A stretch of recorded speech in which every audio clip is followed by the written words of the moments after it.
Clobberin time!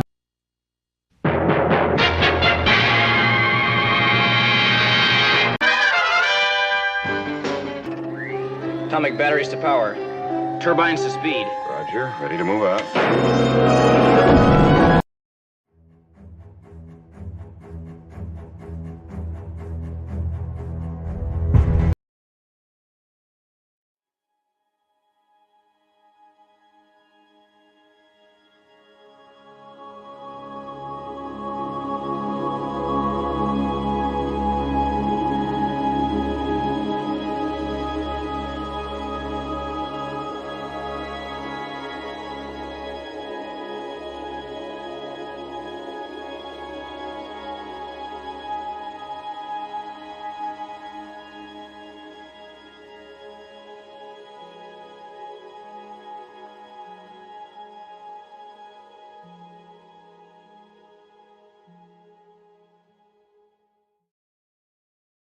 It's Clobberin time!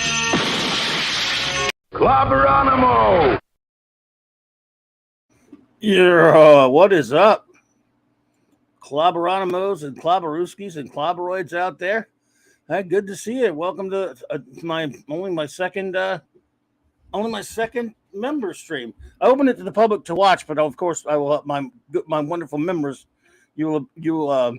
I'll put out a link for you guys to be able to come in and join me in a sec here. Just want to thank you all for being members. And, you know, I'm honored and touched by it. I'm not worthy of it, of course. But I'm just so happy to see you all. And it's good to just, and so I'll actually be able to talk to, of course, this thing holds only so many people at a time, to be able to talk with you than just talk at you like I do all the time. So that'll be fun. What I'm going to do, so we can make this, of course, exclusive to our fantastic Clobbers and Clobberonos members, is I'm going to take the link for this and put it in the community tab. Hang on one second. Let me do that. Only visible to members. There we go. There. So now if you'll go to your community tab, you can, if y'all, you're going to need a headset and a microphone, of course, obviously. The headset to keep from having feedback, echo, and of course a microphone so I can hear you, of course. And if you got those things, you could join us. Other than that, it would be chaos, I say. And so we can't have any of that now, can we? So please, if you will, just follow. You've got the link now over in the community tab. Anyone who wants to join me, again, no pressure. You don't if you don't feel like it, that's cool. I could just talk at you for a little while. Figured hang out for about an hour or so. We'll see. Hey, look, there's Mr. Tim Hayes. What's up, bud?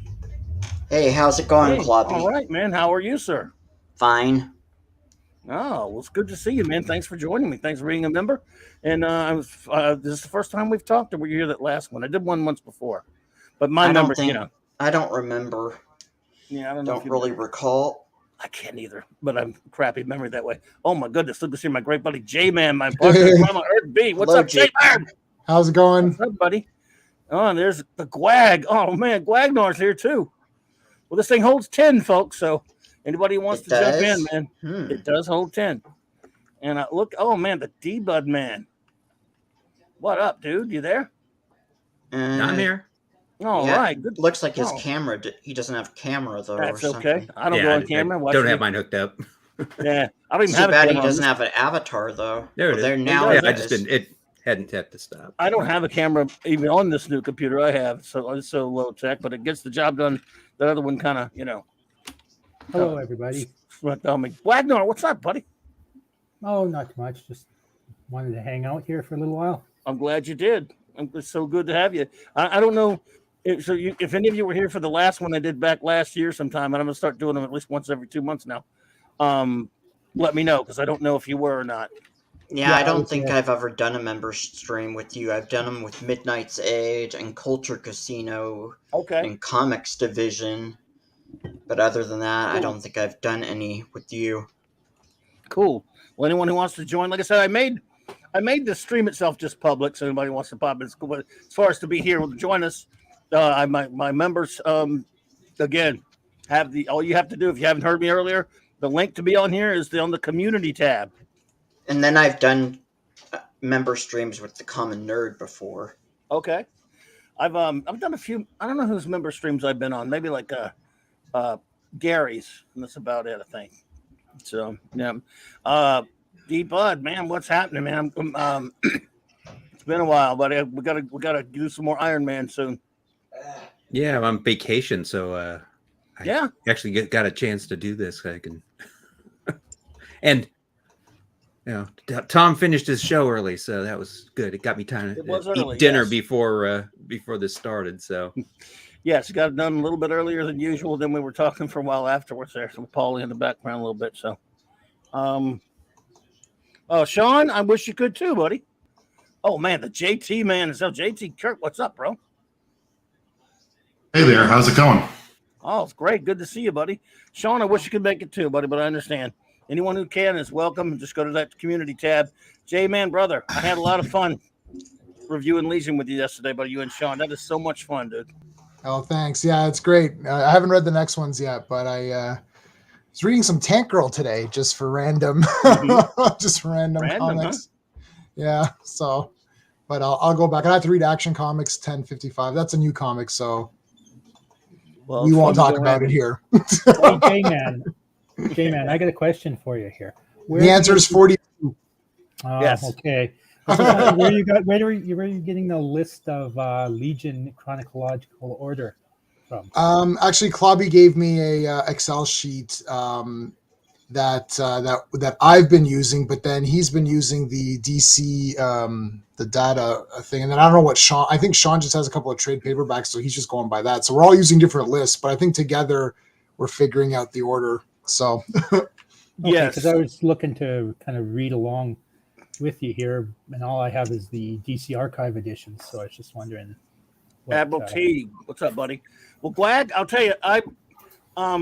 What basically between that spreadsheet and the DC archive, the DC database. The DC database has a thing where it says whatever chapter you're on or whatever bit you're on, and it's doing them in chronological order. It says Legion of Superheroes last appeared in so and so. Then next to that it says and next appeared in so and so. I've been going by that. The spreadsheet adds a few things that are not always. That's the ugliest thing I've ever seen, Admiral. What's wrong with you? Oh no! Now that's cool. Man, maybe he's just shy. Much better. Abrams, dude. I'm sorry. I'm sorry. That's cool. Gwag, I'll send you that if you want, though. Yes, please. Or you can just go to the database and it tells you in order. But yeah, I'll send you. I'll get you up to speed, show you where we are. What's up, Teague? Just busy being honored to be here with you. You've had a great couple of days. I've been really enjoying your stuff, and thanks, man. I'm gearing up for Strange New Worlds. I've been watching that with our pal Comic Relief Crusader. Who's torturing you to watch that crap? My condolences. I have taken it upon myself because of the reaction we got from Picard. A lot of people are curious and have an appetite to know what's going on in the show. I have Paramount Plus because my life was already hell. I like the New York Jets. So I'm going to watch it on commercial level. I'm not paying them any extra. And, we act out some parts and we critique the show and we go in with an open mind, but usually takes about 10 minutes for them to close it pretty hard. It's a piece of filth. The first season was a piece of filth, but that's just an opinion. But I will say this. I'll tell you what. I got a Jets and a Lions fan here. I mean, can it get any sadder for people? I mean, you guys are going to make me burst out crying between the two. Yeah. I'm jealous of I'm jealous of the Lions fan. Can I just say that? I don't know why, but I'll take the compliment for once. It's not impossible. Hey, Jason Sandberg, thank you so much, by the way, for the $2 super chat. You're too kind, and thank you for that. About the chat, the stream last night, I really enjoyed it. Thank you so much. But I'm just saying, even a Jets fan, and I'm not trying to be mean to my buddy JT here, but can a Jet fan be more sad than a Lions fan? Is it even possible?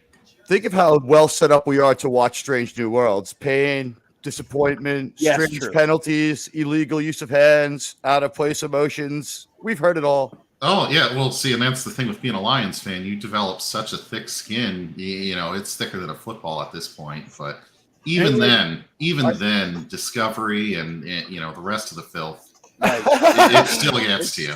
I watched the quarterback of my team run into someone's ass and lose the playoff game. I don't care. I don't give a fuck about anything anymore. Playoffs. Lady Miss, lovely to see you, my dear. And yeah, well, but I opened the stream up to the public to watch, of course. So I'm glad to have you here. I would be happy to send you. You can join us. You don't have to be a member, but I just don't want to put it in the regular chat. But we would let you join us because you're a lady and we're just a bunch of dudes. So, you know, we don't mind that, of course. But I have to send it to you on Twitter or something. Don't tell me how to identify.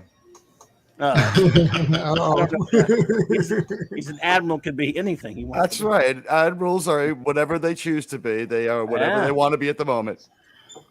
Well, everyone who, but he looks like a Commodore, though. Yeah, I was going to say that. He is a Commodore right there. Not an admiral. That's a good point. All admirals are Commodores. Not all Commodores are admirals.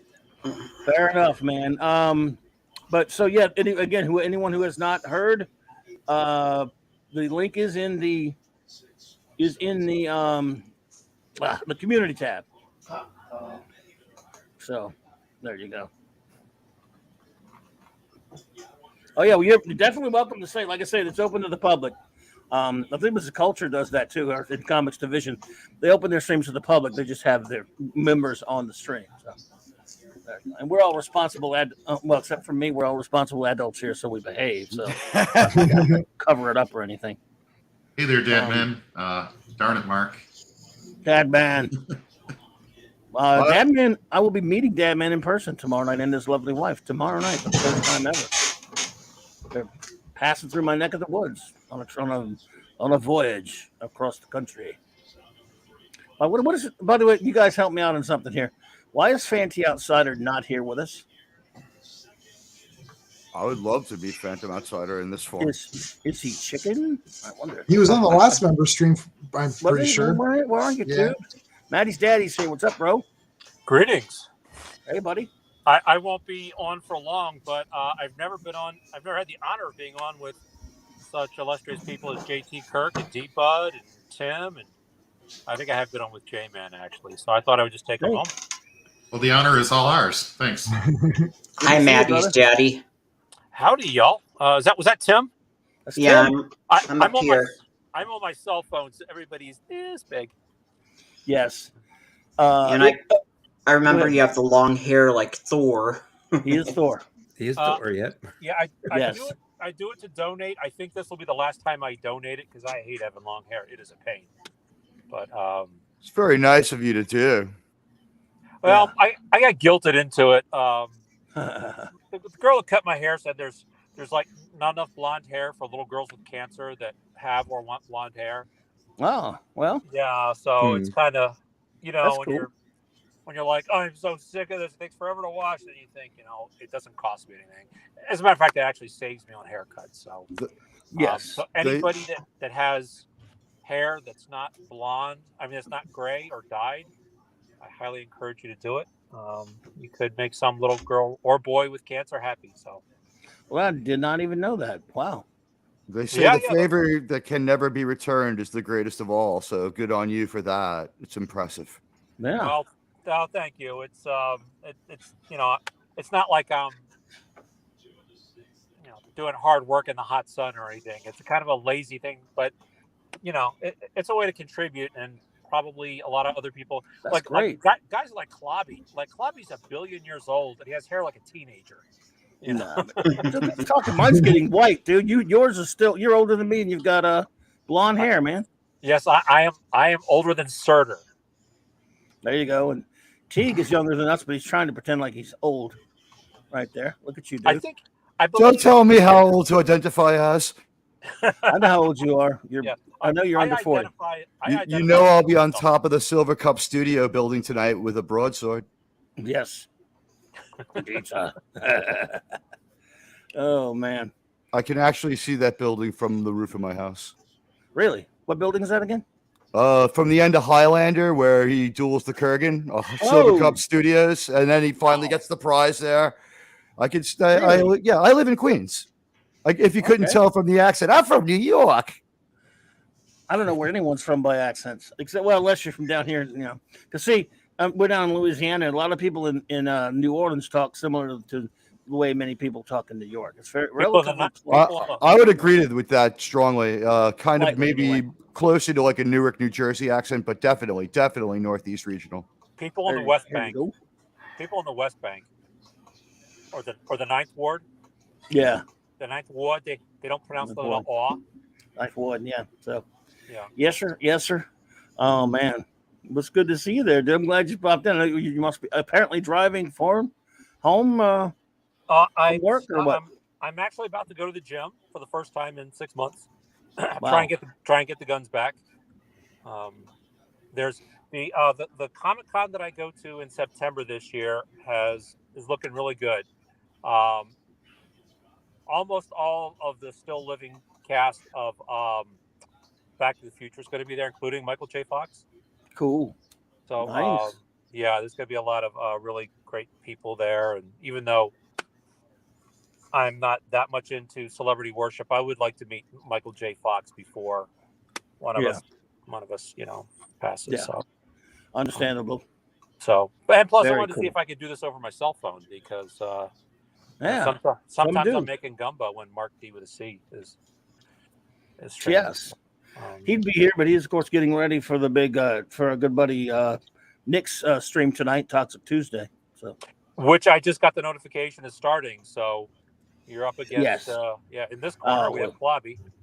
Well, yeah, they won't. We won't hurt their audience, and although some of our guys here do go to that, but I don't have any other night to pick for this sort of thing, and I picked it this late because I'm usually on with Tom.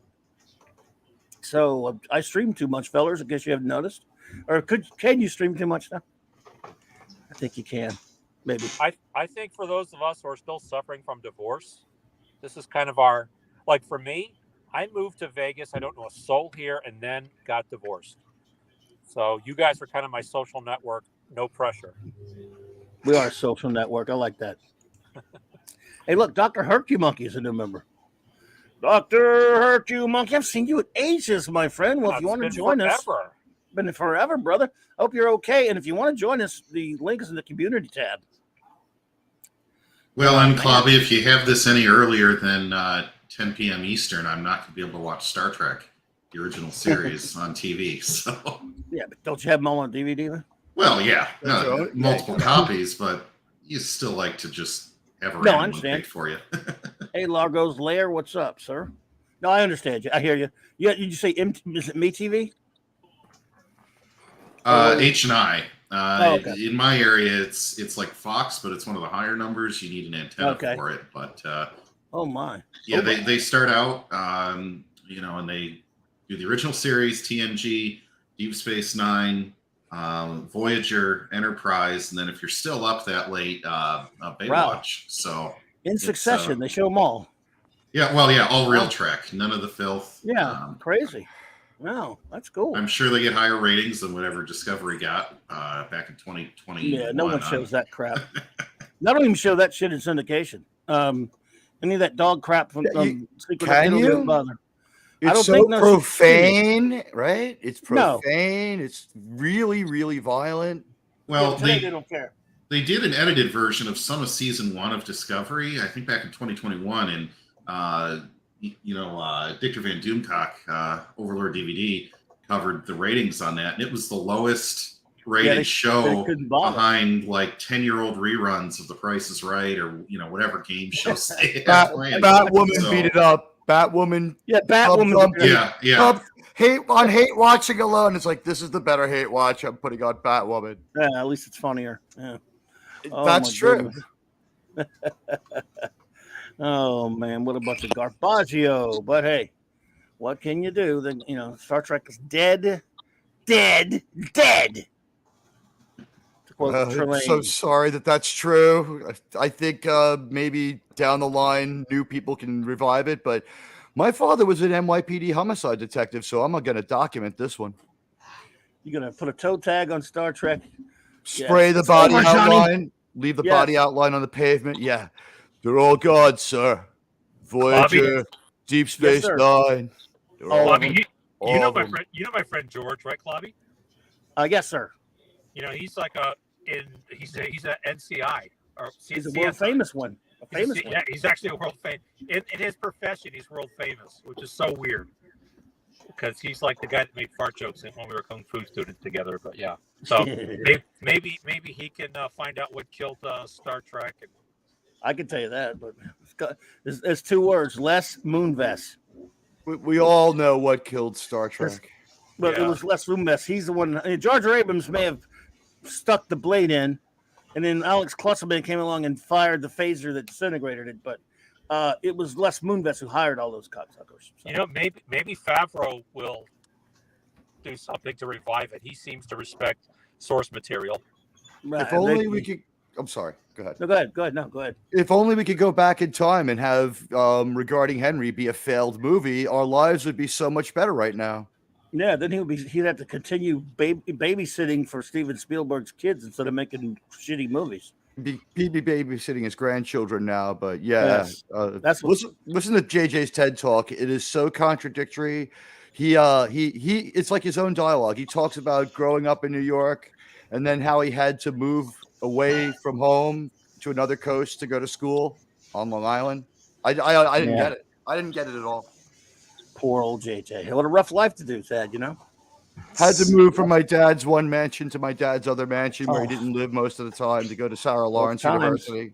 Yeah. You know, it's tough. There are people that think that J.J. Abrams is a god. And those people are called morons.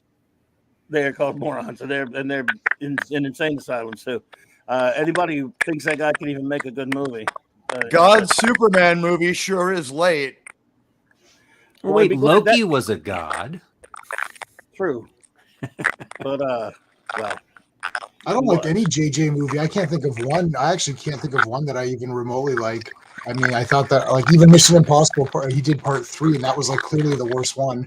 Yeah, well, 2 was really, really bad too. I think in my John, what was his name? John Woo made part 2, but that's right. John at least there's some style in it. But like part 3 had like a nonsense story, and it was the whole mystery box, rabbit's foot. What does it do? I don't know. JJ, all JJ does is copy and do hot takes and mystery box. You're right. That's all he does. Tom Cruise may have controlled JJ's worst impulses on that too. He would have made it so much worse if he could have. Oh, for sure. It's like, yeah, it's all hot takes. Like, oh, Spock has emotions down. He's an asshole and he fights Kirk. It's like, okay, so what? Well, it's different. Well, what's different? Like, why it's different for what reason? Like, you've made it differently. Okay, but what purpose does it serve in this story? Oh, no purpose. It's just a hot take. Oh, okay. When they threw it to Simon Pegg, it slightly improved in the sense that the characters acted like we remembered, but the story still sucked. The story sucked. If you talk about that last movie, I don't know how those characters acted like that. Dude, it opens up with all this supposedly James T. Kirk not wanting to be a starship captain anymore. So I didn't see any characterization. Oh, and they made Sulu gay, even though George Takei didn't agree with it. So, by the lack of it was horrible. It was horrible. I just like the lack of a bipolar breakdown by Spock. Kirk being brave when called upon to be brave. Bones being there. It turned into Uhura and her weird friends. What are you gonna do? It was true. I hated it, but I mean, it was. I mean, everything. But it wasn't even Abrams was just like the producer of that one, but he really trained his people well. If by well you mean turn them into shitty filmmakers like Alex Klutzman and Robert Orsi and all these other morons. J.D. Payne and Patrick McKay. All those people, See, to me, the Sulu thing didn't bother me that much compared to a lot of the other things with that movie, because I don't remember Sulu having a relationship of any real significance. He had a daughter. George Takei was really angry about the gay Sulu. So I don't even care what George Takei thinks.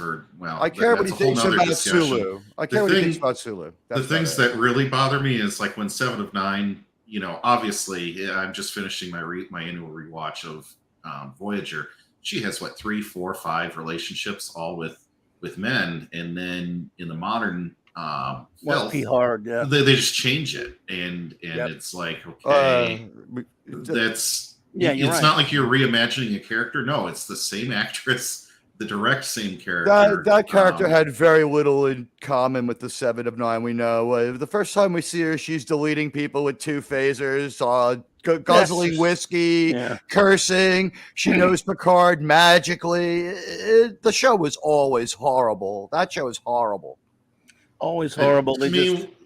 Sorry, go ahead. No, go ahead. No, go ahead. I was just going to say, to wrap up, I guess my opinion on it was, if it hasn't been written in, sure, you could take some license, I guess. It may be good, it may not work out. But directly going against what's already been well established and well written, it never sells for me. JT, I just got up to the one with Sarah Silverman. I didn't really enjoy that episode of Voyager that much. Crap. Steve, I don't think that's you. I don't think it's your mic doing that, dude. Whoever did it may have muted it. Whoever that was coming from muted it, dude. So, I'm still here. Well, maybe because you're might be in a bad area. I'm hearing a lot of reverb and a lot of stuff. It sounds like somebody's biting on or chewing on something really hard. I enjoy it as audio glitch art personally. I guess it could be because you're out in your area, like getting I don't know, like in a bad area maybe. So hey, Lisa, what's up? Lisa, if you want to join us, if you feel like it, no pressure, but anyone who wants to join us, if you haven't got it yet, the link is in the community chat. Are you gone, bro? No, okay. You hang as long as you want, buddy. He's shaking his head. Yeah, I think his audio is I'm sorry, bro. So he's I'm glad you're here. Take it easy, brother. Live long and prosper. Live long and prosper. I shall do neither, for I have Have a killed good my night. captain. He can no longer manifest himself physically, but his spirit has lost none of its potency, Gandalf. Yes. Well, I understand, Lisa. I'm just saying, anyone out there has not gotten the message, the link to join us is in the community tab. So you just go in there. And J-Man, I have not picked, by the way, so because now that I have you here, I have not picked the latest Bob Haney yet, but I'll have it to you by the end of the week, because we got a couple of weeks before the next one. Yeah, no worries. It was funny though the other day because I was talking to Gary last night, as you all know. But the other day on Gary's stream on what was it, Friday Night Tights, Graham Nolan was on there with him, and Chuck Dixon, which are both really cool dudes. And Nolan started talking about Bob Haney. This was Friday night. I was like, whoa, and he knew about him, and I was like, good Lord. So yeah, I'm glad because he's been around a lot. He and I was listening to them today actually on Gary's stream today, or Az's stream today, and Chuck Dixon and I'm gonna have to get them on. He and Graham Nolan, in addition to being great comic writers and artists, really know comics. And I like hearing them, and I like talking to anybody like that. And these guys are pros who are in the biz too, so not to get them. I saw a lot of, or at least the first hour or so of your stream yesterday, and I heard you guys talking about the Bob Haney stuff. I was like, yes, get some Bob Haney love in there. I hit the download button on that one to have my comic book lore and forever. Thanks a lot for that stream. I got a lot of information. Oh, thanks. I will get me on comics, and it's tough to get me to stop. I admit it. But or that, and and Trek, but only real Trek, because Trek is like hard, and some of the other things are heartbreaking. So it's tougher to talk about them. But then when I think about it, all my favorite comics have been ruined too. Well, not ruined. The great stuff still exists, but you know what I mean. Like some of them are never coming back. They've been ruined. In fact, that's why I'm sort of used to the things that have happened over the past 10 years, like what's happened to Star Trek, Doctor Who, Star Wars, and stuff. That was happening to me in comics 20 years ago, 30 years ago. Yeah, well, it won't come back for a while now because the people making movies now don't actually love the thing they're making the movies about, and they actually not even know, do they not love it? They don't even love that genre. Like with Lucas and stuff, he loved those pulp stories and Flash Gordon and Buck Rogers and Kurosawa movies and all that, and kind of meshed all that together into his kind of project. So it's like this is all a labor of love, which is now it's a labor of an IP where they're like, we have to pump out, and you can get some good things here or there, but really none of it's really ever been anywhere near close to the first two films for sure. And I still like Return of the Jedi a lot. So you're not really getting anywhere close to that. I had a really terrible experience when I saw Return of the Jedi in theaters. It was so, my mind. Well, was it because like when they went up against the Sarlacc monster, you're like, Boba Fett fucked this thing up? Sorry, Boba Fett messed this thing up. They're not going to have any problem with it. I don't want. Yeah, I heard that you don't really like that strong. No, I don't care about that. No. Oh, you sure, Clobby? Nah, it's fine. I mean, look, this is a member stream anyway, so no big deal. But well, didn't you watch last night's show? Yeah, Gary said it every 5 seconds. Gary said it a couple times. I'm not Gary. You know, I'm not gonna take that liberty or say things about it's fine, dude. What happens to Miles O'Brien when he goes home or anything like that. No, I got you. But yeah, you know, the comic book store near me was like an outlier. I walked it; it's been open for years. I finally decided to take people's advice, go in there and buy some used comic books. I went in, there was no used bin. Everything was hardbound. They had 5 employees, and I'm like, wow, this is a mafia money laundering place. I mean, like recently, you mean? Or? I couldn't touch anything in there for under like $70, $80. It was like hardcover, bound Conan special editions and things like that. I mean, they were amazing, but it wasn't really a comic shop. It was a hardbound book of graphic novels or something like that. I love those, but there's nothing like a smelly old comic shop with the back issues and stuff. I was like ready to dump $20 into a handful of old like Star Wars Marvel comics that I remembered because those stories were actually okay.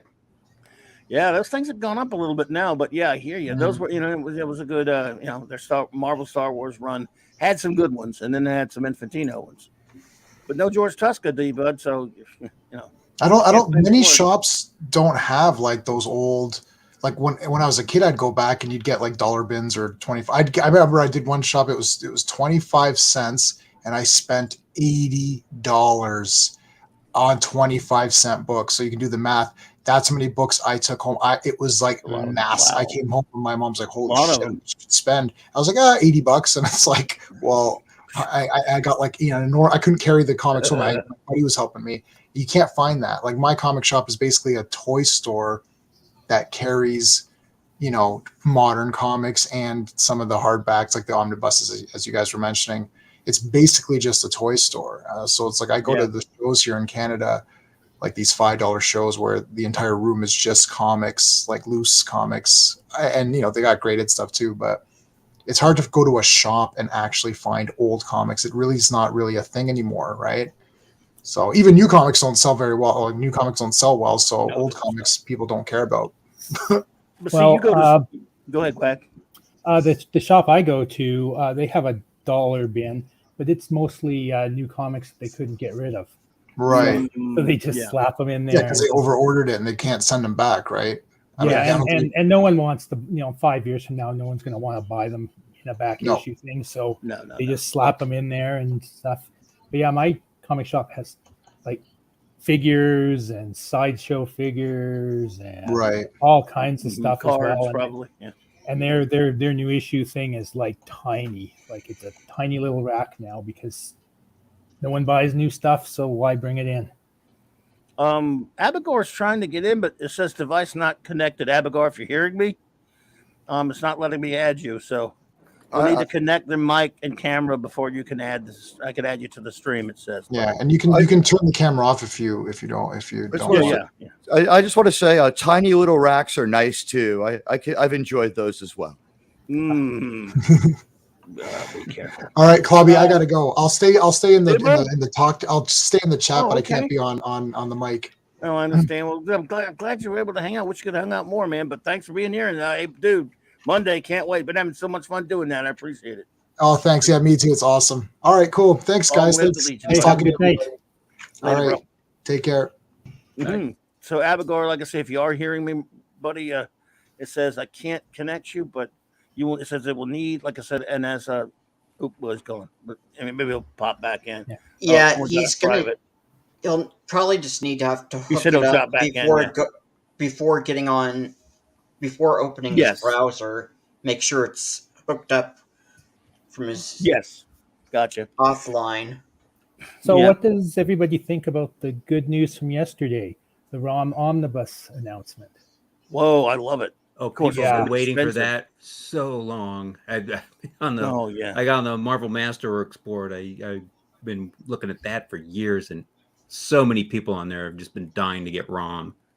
So it's amazing they're going to have it all. They're going to do a facsimile of number 1, and then they're going to do that thing. Here's the thing about that. I don't know if I talked to you about this or not, D-Bud, but because I'm a bit, look, I love omnibus. I can't afford that kind of thing very often, using it until they go a little cheap. And it just depends. Like in stock trades have some good prices sometimes. So they got one out now. As a big fan of Rich Rider Nova, as I know D-Bud is, and many of us are, they came out with a just a couple of months ago. I got the 2 trade paperbacks on those that compile all the first 24 issue Nova series from the 70s. I just went ahead and broke down. They weren't cheap, but I wanted to have the trades because I don't have the originals anymore. I just wanted to have them just to have them. And then they announced this just a couple of months later, freaking this omnibus, which is beautiful, which has has everything. And I don't mean just the Nova run. It's got his crossover into Spider-Man. It's got his crossover into the various team-ups in the FF issues that Marv Wolfman and John Byrne did that wrapped up his story. It's got every Bronze's appearance of Nova except one, and that's ROM number 24. Because they couldn't. And then they announced this ROM one. It's like, I wonder, are they going to go back and republish some of these trades that they had to exclude the ROM stories? No, I doubt it. Like the Hulk and stuff like that, Iron Man or Power Man and Iron Fist. What you got there, Tim? All right, cool. It's the Amazing Fantasy Spider-Man from the Marvel Legends Retro Collection that Hasbro put out. Very cool. So he's got the little spider webs on him. Nice. Love it. Badass, dude. I love that. Billy Ditko. And love that, dude. So they want there's Claude Parrish. If you want to, if he probably doesn't, he never likes to join us, but if he does, you can find us. Anyone who has not heard yet, if you want to join us, go to the community tab. There's a link right there. So, but Clobby, I think you should buy the omnibus because I don't think we don't know if we're going to see ROM again after this. So no, I'll get. Look, I got to have the ROM one. Yeah. I got to have it. I mean, now I have to go look at the article. Let me find the article because obviously there's no way you're going to fit all 75 issues in one. There are going to be multiple ones. I would get. It's issue number 1 to 29 and Power Man and Iron Fist issue in the first. Okay, and then they're probably going to do 3 omnibuses for it because just from what it has, it's only got about a quarter of the run in it. A third of it. Yeah, and then I'll probably put the other issues like the Hulk issues and stuff like that. Yes. I wonder if they'll put in like other issues which are tangentially related, like the X-Men issues with the Dire Wraiths or something like that. I don't know. That's a good question. And wasn't he in what else did he pop into? Marvel 2-in-1. Avengers? Was a Marvel 2-in-1? Yeah, they'll probably put that in there. I remember the green cover. What just happened? Okay, there we go. So here you go. You got 13th Dimension is a cool site. I don't know if you guys follow this one. Got all the good news for the real old stuff for the cool stuff. So you got here you have the a facsimile of ROM coming out in September. We'll see. ROM, the greatest of the Space Knights, returns at Marvel Comics and all new omnibus collections. So there we go. When's this coming out? September. Damn. Maybe In Stock Trades will have it cheap. I don't know if you guys ever see that site. God, I love ROM. These are not new stories either, right? No, this is from 1980. By the way, Classic Comics. The link here is in the community section if you want to join us, buddy. And like I say, no pressure. Anyone who doesn't feel like it's fine, we're just glad to have you here. But if you do, please join us. We got some space. Yeah, this is.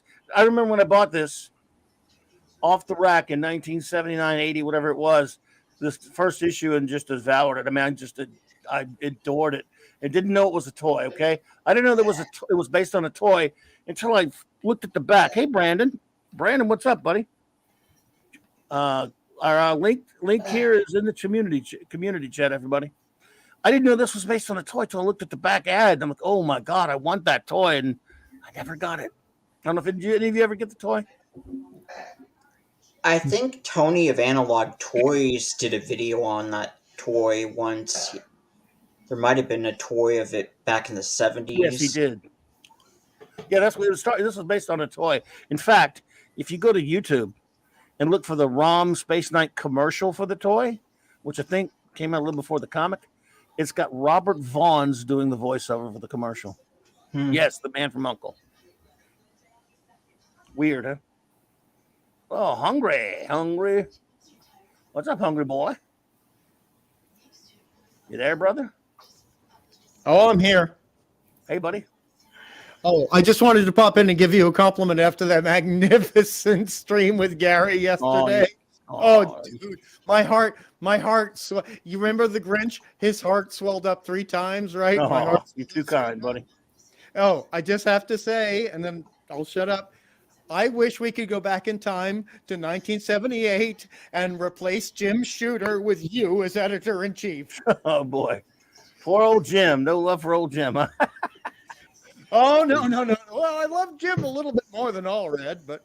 Yeah. Shooter was a shitter now. I guess he was. Also did some good stuff. It's kind of tough to... I mean, he was a grinder, and he did kind of run Marvel into the ground a little bit, in my opinion. But, yeah, and when I bumped him... And I didn't tell him that in January when I saw him at the con in New Orleans, by the way, just so you know. I did want to say, in respect to you and D-Bud and everyone else who talks about Shooter, since it is a member stream, speaking as somebody who is retired for what we will not speak of, right? He actually was a very decent penciler. When I look at his early stuff at DC, that was really good stuff. And I just thought I'd add that to the member stream because we're not going to get it elsewhere. Good stuff. Well, thank you. And he was actually, of course, he started writing comics. He broke into comics writing Legion of Superheroes when he was 13 years old. That's an accomplishment no matter what happens. I mean, that's just at that age. Yeah, that was impressive for him to do that. I mean, it's an amazing achievement. And I don't even think that's legal today under any circumstance. No, I guess not. But back then, national. So, Hungry, you're saying that Shooter did deserve to be on Tripwire's top 100 then? I'm just saying, and Clobby knows why I'm saying this, because I love Gil Kane and I love Gene Colan and I love the old guys. There's a Jim Shooter when he had the brightness and fire in his eyes as an adolescent, and then there was the guy who had to sign off on all the checks, and there's a big difference. Life gets in the way. The guy that created New Universe. Yeah, hold that against him, why don't you? We can't blame it because you should hold it against him. You remember when that came out? Glad. Yeah. I do. That was right before I started into my working in the comic stores. Oh yeah, well yeah, it was right around that time. Right around that time. Yeah. And D-Bud, did you guys get this? My buddy, I was at that point, I was working somewhere else, so I wasn't working in a comic shop, but a buddy of mine, I was helping with him in the comic shop he had in Mississippi, and we were in there, and he got sent this. Jim Shooter sent this back then. Of course, it was primitive. It was just like an audio tape. He sent to dealers to play of him reading off, hyperbolic Stanley-like speech about how great the new universe was going to be, and it was. That was before it came out. Just before, like a few months before I got into the stores. The big thing that was when I got into the stores is when they had the hardcover signed editions of the Dark Knight Returns, and they gave like one to each dealer, but I mean it was sort of like an account. I had one. Like we had like multiple stores, but we only got like one, and we auctioned it off. It was a raffle. We didn't charge for it. We just raffled it. Yeah, I raffled mine too. Cool. Yeah, a lot of people did, I guess. That's cool. That was all the 25th anniversary of Marvel was going on at that time. So they had the new universe. Right. They had those all the Marvel covers that had the same. They had that same look on all, and they had that border around them all. It was like a silvery border with the characters, and it just had a portrait of the character on the covers of that month's issues for all the Marvel characters. Yeah, remember those? Yeah. Oh yeah. That was I got in just like the month after those hell hit. Absolutely, and Fanty is right that Jim Shooter did created a lot of. I mean, look, he wrote Legion. He created Universo, Ron Vidar, Pharaoh Lad, Nemesis Kid, Princess Projector, Karate Kid, Emerald Empress, Tharok, Manos, Valor's basically the Fatal Five. Yeah. Oh no, look, I love when I walked up to him at the con in January. I I was wearing my shirt with Legion, with the cover of Legion 300 on it. I mean, Adventure Comics 300. Sorry. And he goes, "Hey, cool shirt." We talked about the Legion a little bit. Something tells me he wishes he was still writing the Legion, which so do I. Nice. But then again, I'd take Paul Levitz before him. I wish Shooter had come to Australia when I was having to buy comic books from our stores. All right, because if Shooter had any influence in Australian comic book stores, they would not have smelled like feet. They smelled like feet. Our stores were terrible compared to Californian and American store. I mean, you guys knew what you were doing. All right. It took us like 12 years of having stores before we even realized that hygiene was important, and people, it always astounds me how people would make these terrible jokes about American comic book stores. And that was never my experience ever. I just thought, why couldn't we have that here? Well, the comic book stores around, like the very first ones I went to in the early to mid 70s, they were all like hole in the wall places. Oh yeah. Small, it'd be one guy there and it'd be, just stacks of books here and there. And my business partner, he was the one that started the store. He started in 77. And he had, he put in like carpeting and had lighting and all this stuff. And it was a place where parents were okay with their kids going into it. Well, some of the ones the first ones I went into, they were a little sketchy looking. In fact, the one I first went to, I think the guys that ran it, it was only around for about a year. And I think they left because they were maybe dealing some other stuff there.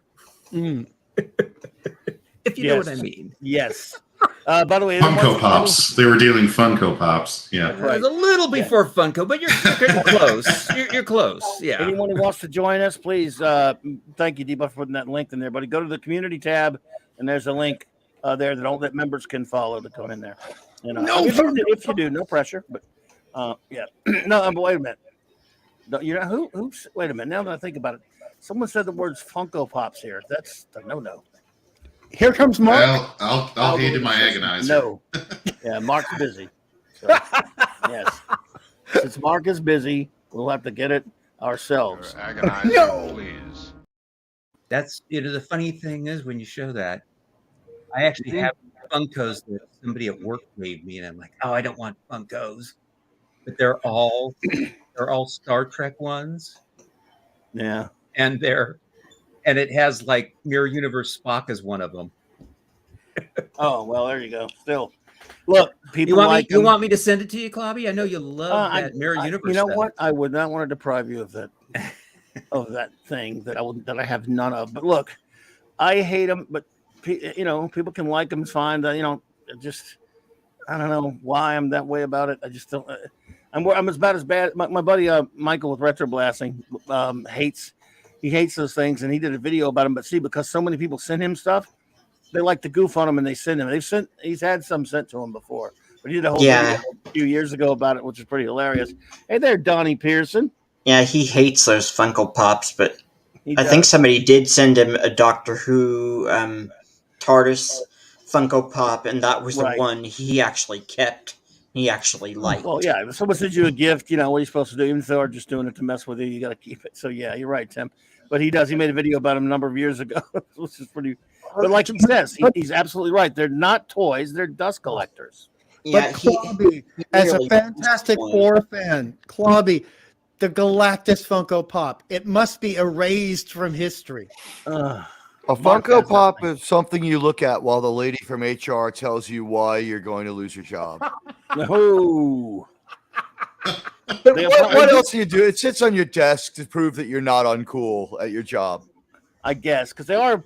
You're right. They're probably on more desks at jobs and stuff than they are people's actual. A lot of kids like them, but Hey, we got a fun office. The HR lady has Mirror Spock on our desk. It's fun. You know what? They're cute for that. For desks, I'm like, whatever. That's fine, I guess. I mean, I think that's a role, yeah. Yeah. By the way, speaking of pictures, Dr. Herky Monkey, are you still there? Am I allowed to show this picture you sent me? You sent me a picture. It's pretty cool. But I haven't seen Dr. Herky Monkey in like decades, man. It seems like by YouTube time, decades. That is, So I mean, it's just been like a year or something in normal time, mind you. Anyway, I promise everyone, I will not sports ball you for long, but I do have to talk. I talked to my buddies JT Kirk and Admiral Teague for just 1 second about this again. One day, go ahead. We should do like a people's court. Who can make the case? Who is more deserving of the claim to NFL victimhood, Lions fans or Jets fans? It's like the mirror universe. Lions fans. Jets at least won a Super Bowl. Okay. That's like saying you get struck by lightning and you have to wake up in either the MCU or the Snyderverse. It's like, choose your hell. Yeah, but the MCU was once good. The Snyderverse was always filth. But if you stay in the MCU long enough, it's going to get real bad. But there's good times. There's nothing good about the Snyderverse. But you have the Jets. Yeah, I have to agree. You have That's so funny Namath. that Clobby says that, because the only good film Snyder has ever done is a horror movie about things being cannibalized. And 300 wasn't a horror movie. I like 300. I like 300. Then I feel like he falls off a cliff. Dawn of the Dead, of course, but I like 300. Oh God! But it backs up what Clobby says. I mean, it's all about cannibalizing something else that's living and extant. Yeah, very few original properties for Mr. Snyder. But I gotta say, Admiral, because I'm just feeling bad for my buddy JT. Look, and I truly mean, I love in this for history. Okay, the Lions have had the Bobby Lane curse since lasted about 60 years, about 10 years longer than it was supposed to last. He said 50 years. He said, I'm leaving this damn team and they're not going to win anything for 50 years. It's been 60. So, JT, I hear you. You'll always have Joe Namath in Super Bowl III, but I do understand, Teague. I really do. Before I was born, things were good until I came along. There's folks in the chats talking about the Browns. It's like, well, the Browns didn't win a Super Bowl, but they won championships in the 60s. 10 championships. And they had the greatest football player ever lived. Of all time, who just passed away, Jim Brown. And he was also the greatest. He was also the greatest lacrosse player that ever played. I didn't know that. Yeah. See, the case against the Lions is going to be the easiest probably ever, because I'm 36. They've had one playoff victory in my entire lifetime. People are always getting on their team for losing the game and sitting around with the playoffs or something. Like, yeah, playoffs. What are those? And then, it gets to the point where you just laugh. Where you're like, oh, Matt Stafford, you call him Stat Padford, because he would get a lot of meaningless yards. The year he gets traded away, everybody jokes, yeah, the dude's going to win the Super Bowl. And then, there he goes and does it. Well, of course he did, because he went to LA, and that they wanted LA to win the Super Bowl in LA so that they could try to get that LA market back. So not that I'm implying there was anything going on. And I don't have my camera on, but I'm making little quotation air quotes. Right. And the Lions have the distinction of being the first team to never win a game in a season. That's true. In the 16 game season. Yeah, in the 16 season. Right. Yeah. But you had Barry Sanders. You had at least something to love. Oh, yeah. But all right, I'm gonna nix the sports ball bit after we pay tribute to Jim Brown a little bit, then we'll stop. I promise, because there are geeks don't like it when you few of us who like football, but the other geeks who don't like it when you football. Can I have my one sentence rebuttal to that? Please. One of our owners is Tila Tequila, all right? So that was adorable. Holy crap, I may have to vote for you after. Our owner makes vaccine. Our quarterback is a vaccine refuser. That's going to work out really good. And I'm not telling anyone what to do with it, but we have two different agendas here trying to win a football game. We're already divided. You get Rodgers, though, right? That's the thing. Aaron Rodgers now works for our owner, who is banned from England and Ireland for being racist or something. They called him a racist and said that he had to leave. Right. A lot of people are on that list now. So, okay, Jim Brown. Before I promise everyone to move away from football, but I just want to say something here. Jim Brown is the greatest football player who ever played the game. Yep. And people argue with that. Let me tell you. Here's what you can't argue with, folks. Played 9 seasons, 9 freaking seasons, 12 game seasons, did not miss a game. Case in point 1, yards, folks, 12,312 yards in 9 seasons, and there were 12 games. You need more? 5.2 yards a carry. Never in the history will it ever be touched by any running back ever. OJ? Nope, not even that.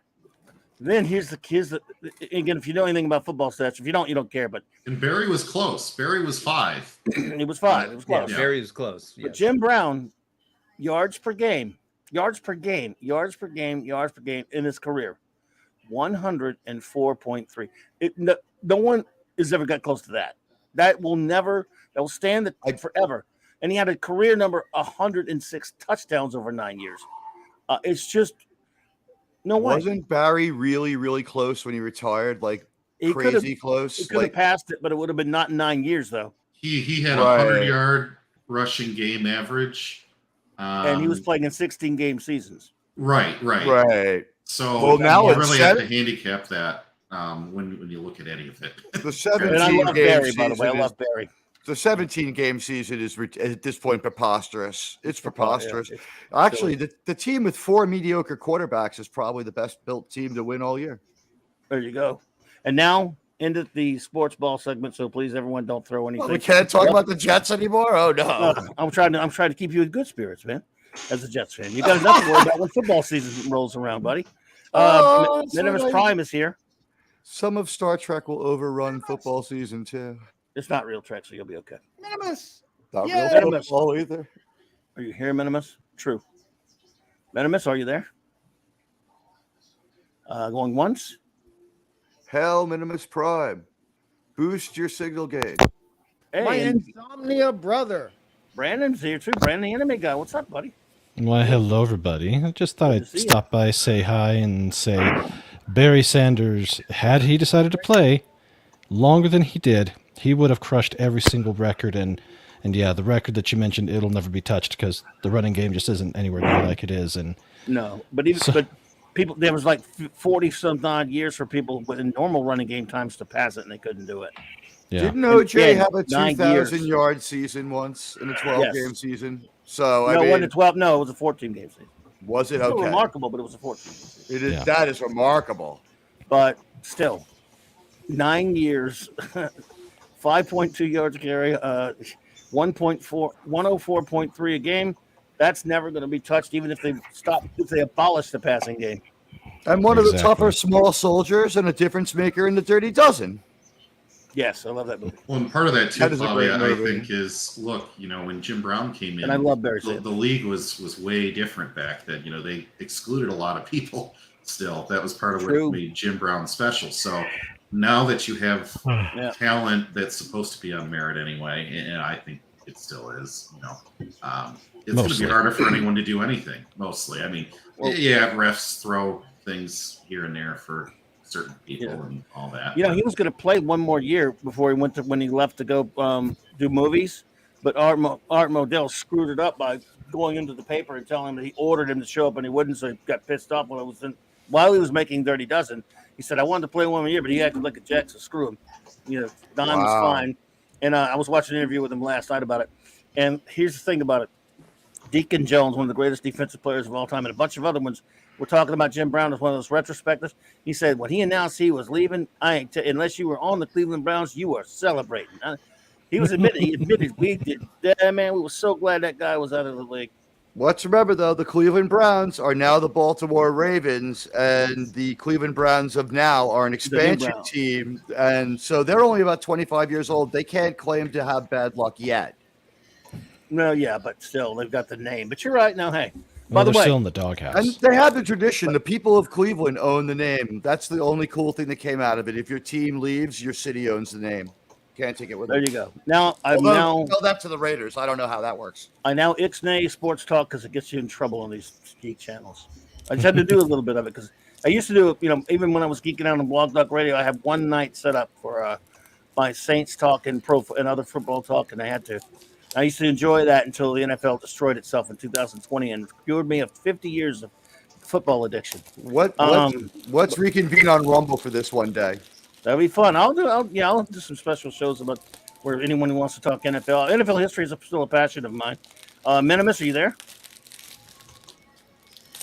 Minimus Prime, hello. Am I? I don't know. There you are. Am I here? Yeah. No. Yes. Well, I know you don't want to talk about football, but I got to tell you, I was living in Toledo when the Browns came back, and everybody was excited. They were so excited. The Detroit Lions weren't doing anything, so they said, let's pin all our hopes on these guys. And if they had hopes, they were already trained by the Detroit Lions. So still beating up on the Lions, no matter where you go. Lions get beat up on. Wasn't 99 or 2000 a year when they? It was 99 when they came back. Yeah. I mean when they went 0-0. Who? The Lions? It was later than that. It was later than that. Like yeah. 2006 or 2008. something. Yeah, there we go. I'll say this though: the Jets have had 4 1-win seasons, so it's not like we're covered in glory on that one. Yeah. Well, you did bring up the butt fumble, which is sad. You know what it was like to watch that? It's like I'm sorry, I saw it. So I was Sounds like something you do at a club. You know what? I'm just going to end on this. At least I like the Yankees who just won, even though I live right near the Mets Stadium. I got a lot of Met games. Oh, yeah, they've been in 50 of 113 World Series. They're the most successful. Yeah, so that makes life better. They won tonight, and their uniform and hat are awesome. So it makes up for the misery of being a Jet fan. It would be wrong of me to like the Giants. That they sometimes win. Yeah, you couldn't have that. Jersey Giants. Yeah, Jersey it was Giants, it was the 2008 Detroit Lions went 0-16. Prior to that, the Tampa Bay Buccaneers, they also had a winless season, but not only winless season, they lost 26 straight. There are 5 seasons where the Cincinnati Bengals had more felonies than wins on the team. Yep. Yeah. The Bungles, as I like to call them. My brother, for some reason, loves the Bengals, and I've never understood it. We're nowhere near any of these places. Seems like the members have some built-up sports talk in this, huh? Sorry, Carl. We could always talk about spring ball or somebody kept it going. Spring ball. Well, I want to hear your thoughts about the Bengals because Boomer Esiason is someone I saw playing in high school when I was in junior high school. What I love about the Bengals, and then we'll stop, is that I actually hate them because they use Who Day, which is crap ripped off from my Saints Who Dat. But I do love the fact that they're the only sports franchise that I know of anyway that was started out of pure spite. What I mean by that is Art Modell fired Paul Brown, the team, from the team that was named after him, the Cleveland Browns, in 1964 or 63. And then Paul Brown for years disappeared, finally going to the AFL and starting the Cincinnati Bengals, and the Bengals. He made their. You wonder why their uniforms, especially back then, looked exactly like the Browns. It was him because he hated him so much, and Modell was pissed. He said, "You guys can't let him make that uniform like us." But they said, "What the hell?" And Modell only wanted the team so he could beat the Browns, and he used to do really evil, petty shit when they would come to Cleveland to play Cincinnati. He would put them in these showers and have them all busted up that wouldn't work. He would take all the TVs and stuff out of the visiting owners' booths. He would take the air conditioner out of it. He'd do all kind of. I mean, this guy hated he said the players would say we couldn't believe it when we would have to play the Browns. He wouldn't care. He wouldn't care if we would lose every game of the season as long as we beat them twice. He wouldn't care if that was the Super Bowl to him. When they finally beat him, you'd have thought he won the Super Bowl. That guy hated the Browns so much because of Art Modell. So, part of me understands. If you want to read a great book, the Curse of Rocky Colavito is about the Cleveland Indians, but it gets into the Cleveland Browns because they shared a stadium. And Art Modell was just a crazy madman who sued everyone continuously. Yeah. And he actually had a countdown to be kicked out of football. And by the way, ladies and gentlemen, if you want to see 32 Bond villains, I give you the NFL owners. Mr. Bond. So now we're done with football. I promise, everybody. Sorry. Do you expect me to talk? No, Mr. NFL owner, I expect you to die. I don't mean to their owners. They're such wonderful people. Expect the Jets to win, to go 17-0 and win the Super Bowl this year. I know this is the year we turn it around.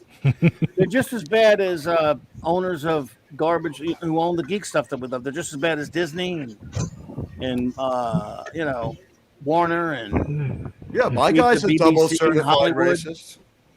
Yeah, Hollywood racist, whatever. Yeah, professional sports is rough anymore. It used to be that they would, for the most part, stay out of it, but no, about last decade, it all started to go downhill, and it sucks and it's sad and it makes me sad. And I like talking about good stuff, which is why I talk about anime. Well, there you go. See, you're lucky. You anime fans are very lucky. You haven't had yours. Anime and manga fans are spoiled because they haven't had their stuff destroyed. You're probably not gonna. So you're good. And by the way, no, I'm totally I'm very happy for you because my son is a big anime and a big manga guy, especially as well as a gamer. So I'm happy for him. I just started my manga collection. Really? Yeah. Hold on one second. Let me grab one that I've been reading here. And does anybody have a better broadcasting voice than Brandon, the anime guy? No. Oh yeah, there are a lot of other people that have a better voice than me. He's perfect. So. I beg to differ, my friend. You just started this? I just started reading One Piece, and I'm like 100 some odd volumes behind, but well, this has been a lot of fun to read. Up to date. He's been reading it for all his life. It's his favorite thing in life is One Piece. He'd be happy to hear this. I can see why, and I'm actually starting a new series this Saturday with Ironcaster because he's read it all, he's watched it all, and he's starting over to go over this with me. So we're going to be covering the first 41 chapters and the show up to episode 18 this Saturday. Very cool. Very cool. Yeah, my son, that's his favorite thing. One Piece is his favorite thing aside from even if that's his favorite, he loves gaming and stuff. And I'm talking, he likes the anime, but he loves the manga even better. And he follows it every week when it comes out. That's how up to date he is. Yeah, the manga so far, I've only watched the first 4 episodes, but I've read this first. They did a few things out of order, and it works for how they were doing the show. But I can see the difference between them, and I can read the book a lot faster than I can watch a show. So, but I've got they've been putting these out in 3 volume sets for only $15. So $5 a volume. That's dirt cheap. So dirt cheap, in fact. That's a lot of paper for that. Wow. Oh yeah, that's let's see how many pages. 1,000 issues now or something. About 600 pages in total, but I've got the second set already, and I'm also going to be starting.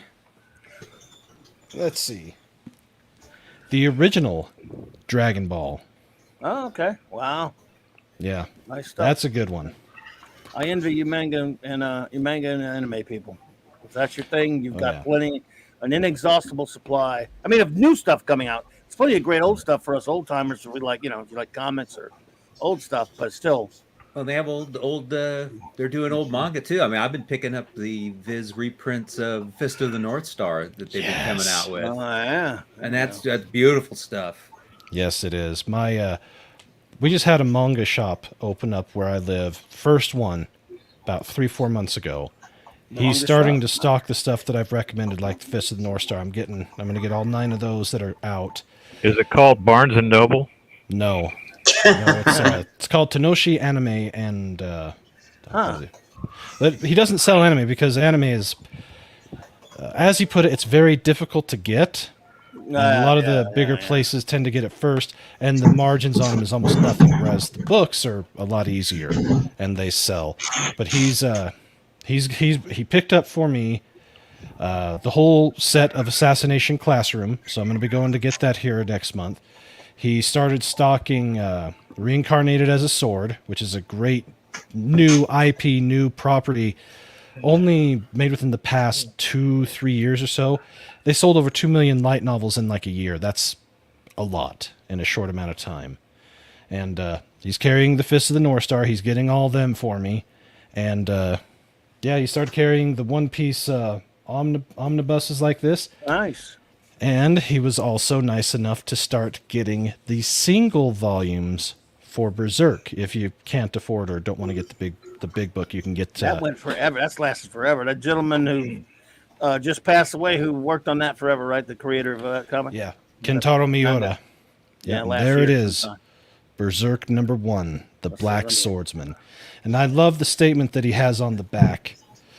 He has created by Kentaro Miura. Berserk is manga mayhem to the extreme. Violent, horrifying, and mercilessly funny. And the wellspring for the internationally popular anime series. Several versions of them. Not for the squeamish or for the easily offended. Berserk asks for no quarter and offers none. Well, yeah, Dark Horse has it, and they're expensive. This is $15. This is the most expensive one that I've started collecting. Wow! And by the way, members, Clobbers, Clobberonimos, there is a link in my community tab if you'd like to join us. We have one more spot. If you'd like to, if not, no problem. Just glad you're here. Hey, Bush Bantown. I got 2 others that I've. Hey, Keely Chow, Roll Tide. Simply Steve. Yeah, what's up, bud? Here we go. I also started Spy Family. This is an excellent, excellent show.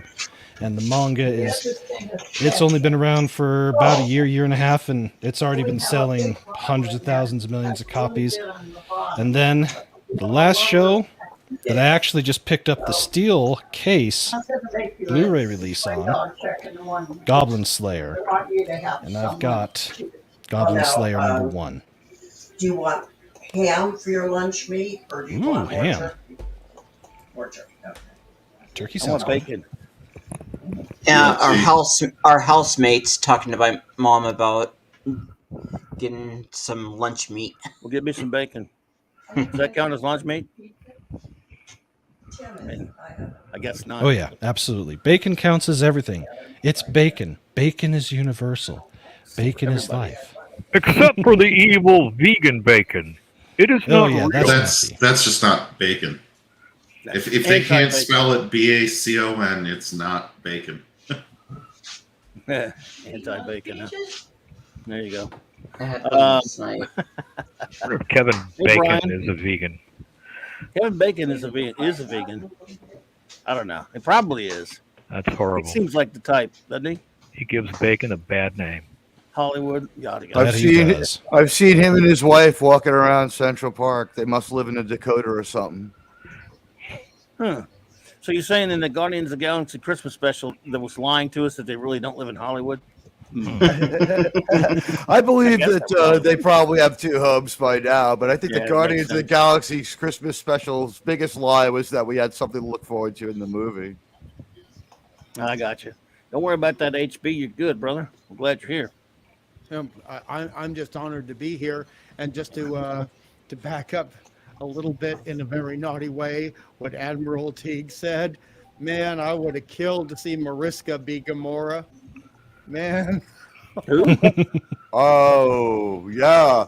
Yeah. And it's so good to be on a panel with my good friend Hungry. He was one of the very first guests on my show.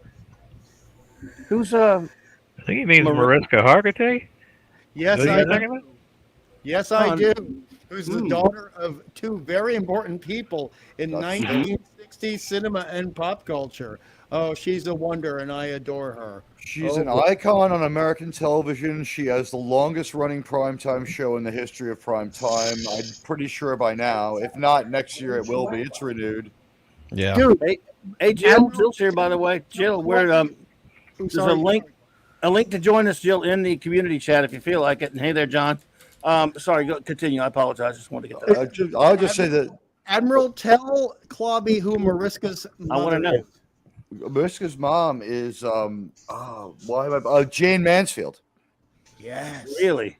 By the way, who lived in my hometown when she worked in New York City. So, wouldn't Mariska be rather old? Mariska Hargitay is probably about 58.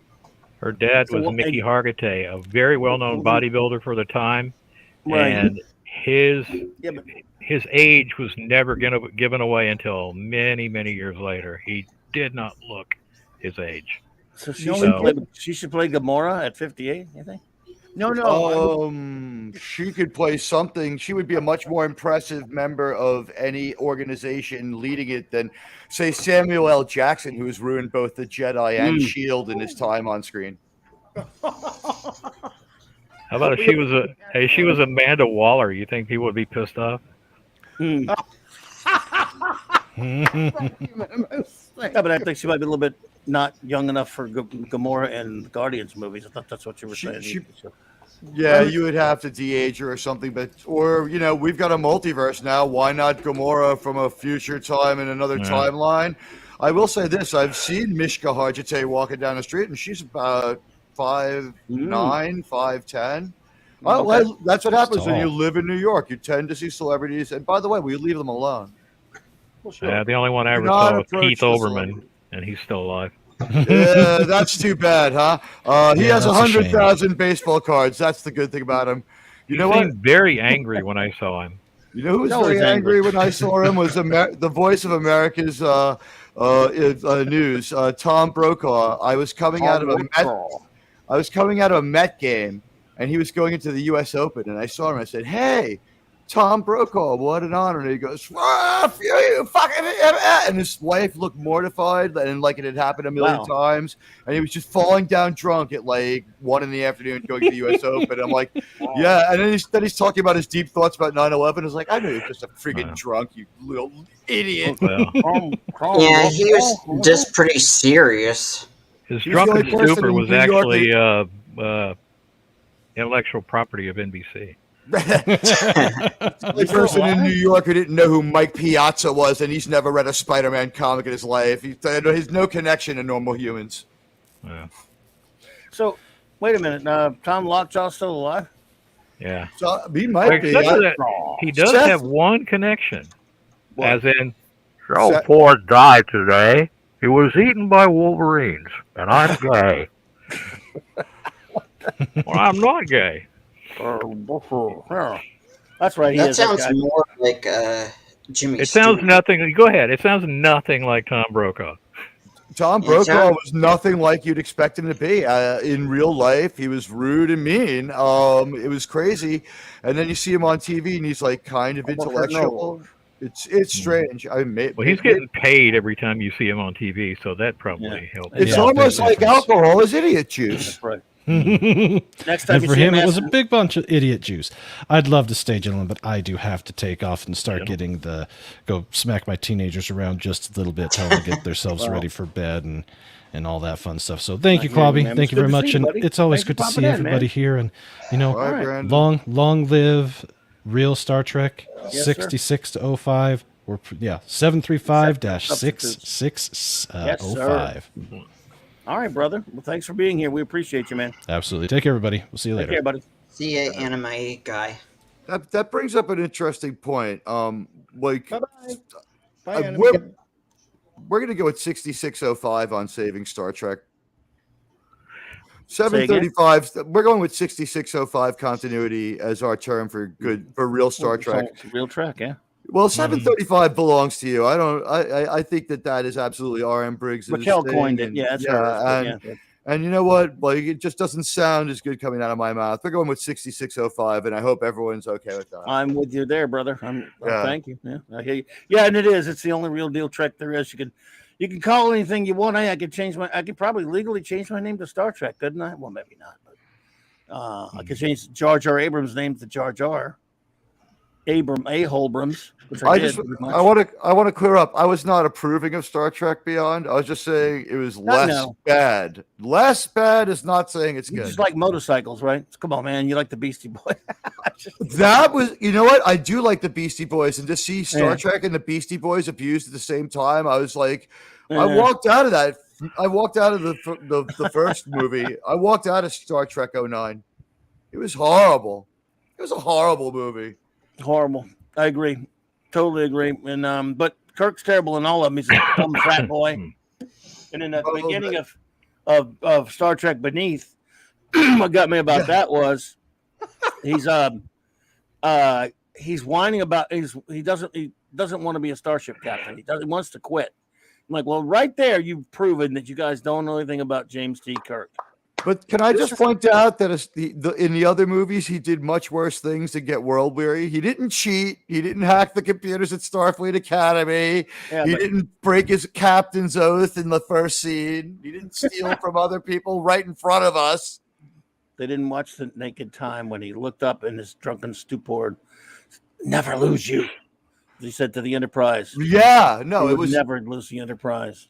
And the Enterprise is not a character in JJ's movies in the least. No. It's a vehicle to get them from one confrontation to get the other. Blown up every time too. He blew it up. We won't use an Enterprise shuttle. We'll use the Memberberry from the mud incident. We have it. Oh, so that happened. I feel so good now. Those movies, just the guy in the suit does the thing, and if you're good with that, then you know what, trained SEALs can play horns too. Well, Minimus and I go see that. We didn't pay to get into those to those because blood pressure, but we got right when those idiocies opened. We got let's just say we sailed some seas to watch it, and I'll never forget a BLC. Yes, Minimus remembers when we watched Into Dumbness. Remember, you came over and we were watching it.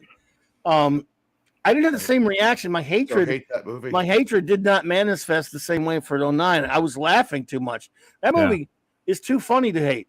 I mean, it's so because dumb. it was pissing off. And the scene where Spock boy yells "Khan!" I think I remember literally falling off the couch and I couldn't breathe. I was laughing so hard. How can you be mad at something that's stupid? It's so funny. What'd you say, Minimus? They made James Cawley look like Orson Welles. You know, the part in Into Darkness that blew my mind the most was that no one seemed to know how to play the scene where Benedict Cumberbatch, and that movie really hurt his career. There was a little while before he was able to make. If The Imitation Game hadn't been the same year, that might have been it for him. But when they have him in their brig, and this is the beginning of the trope of escape to get captured by the same people so you can screw them over from the inside thing. It just doesn't make sense. They already had you. You're their captive. But he escapes so that they can capture him. And if their actions had differed even slightly, it wouldn't have worked. But when they have him in their brig and he says his name, I am God, and it was so hammed up. Oh, my name is Watch that scene again if you can endure it, right? And the way that everyone plays it, only Chris Pine seems to have watched Star Trek. Carl Urban plays it just straight McCoy, what the hell? Zachary Quinto looks slightly scared and recognized of the name, and Chris Pine just stares at him blankly, huh? Because they had no context. It was for us, and that's the kind of stuff you get from these people now. Yep. Why would he care? And why is he more dangerous than, say, a mean Romulan who's kind of smart? That con. I don't know, sir. Yeah. But none of it's Star Trek. So like I say, hey, Donnie, that's cool, man. It's not Star Trek. So when I joke about Beyond, I mean, you could like either one of them the most, or the first, the second, or the third.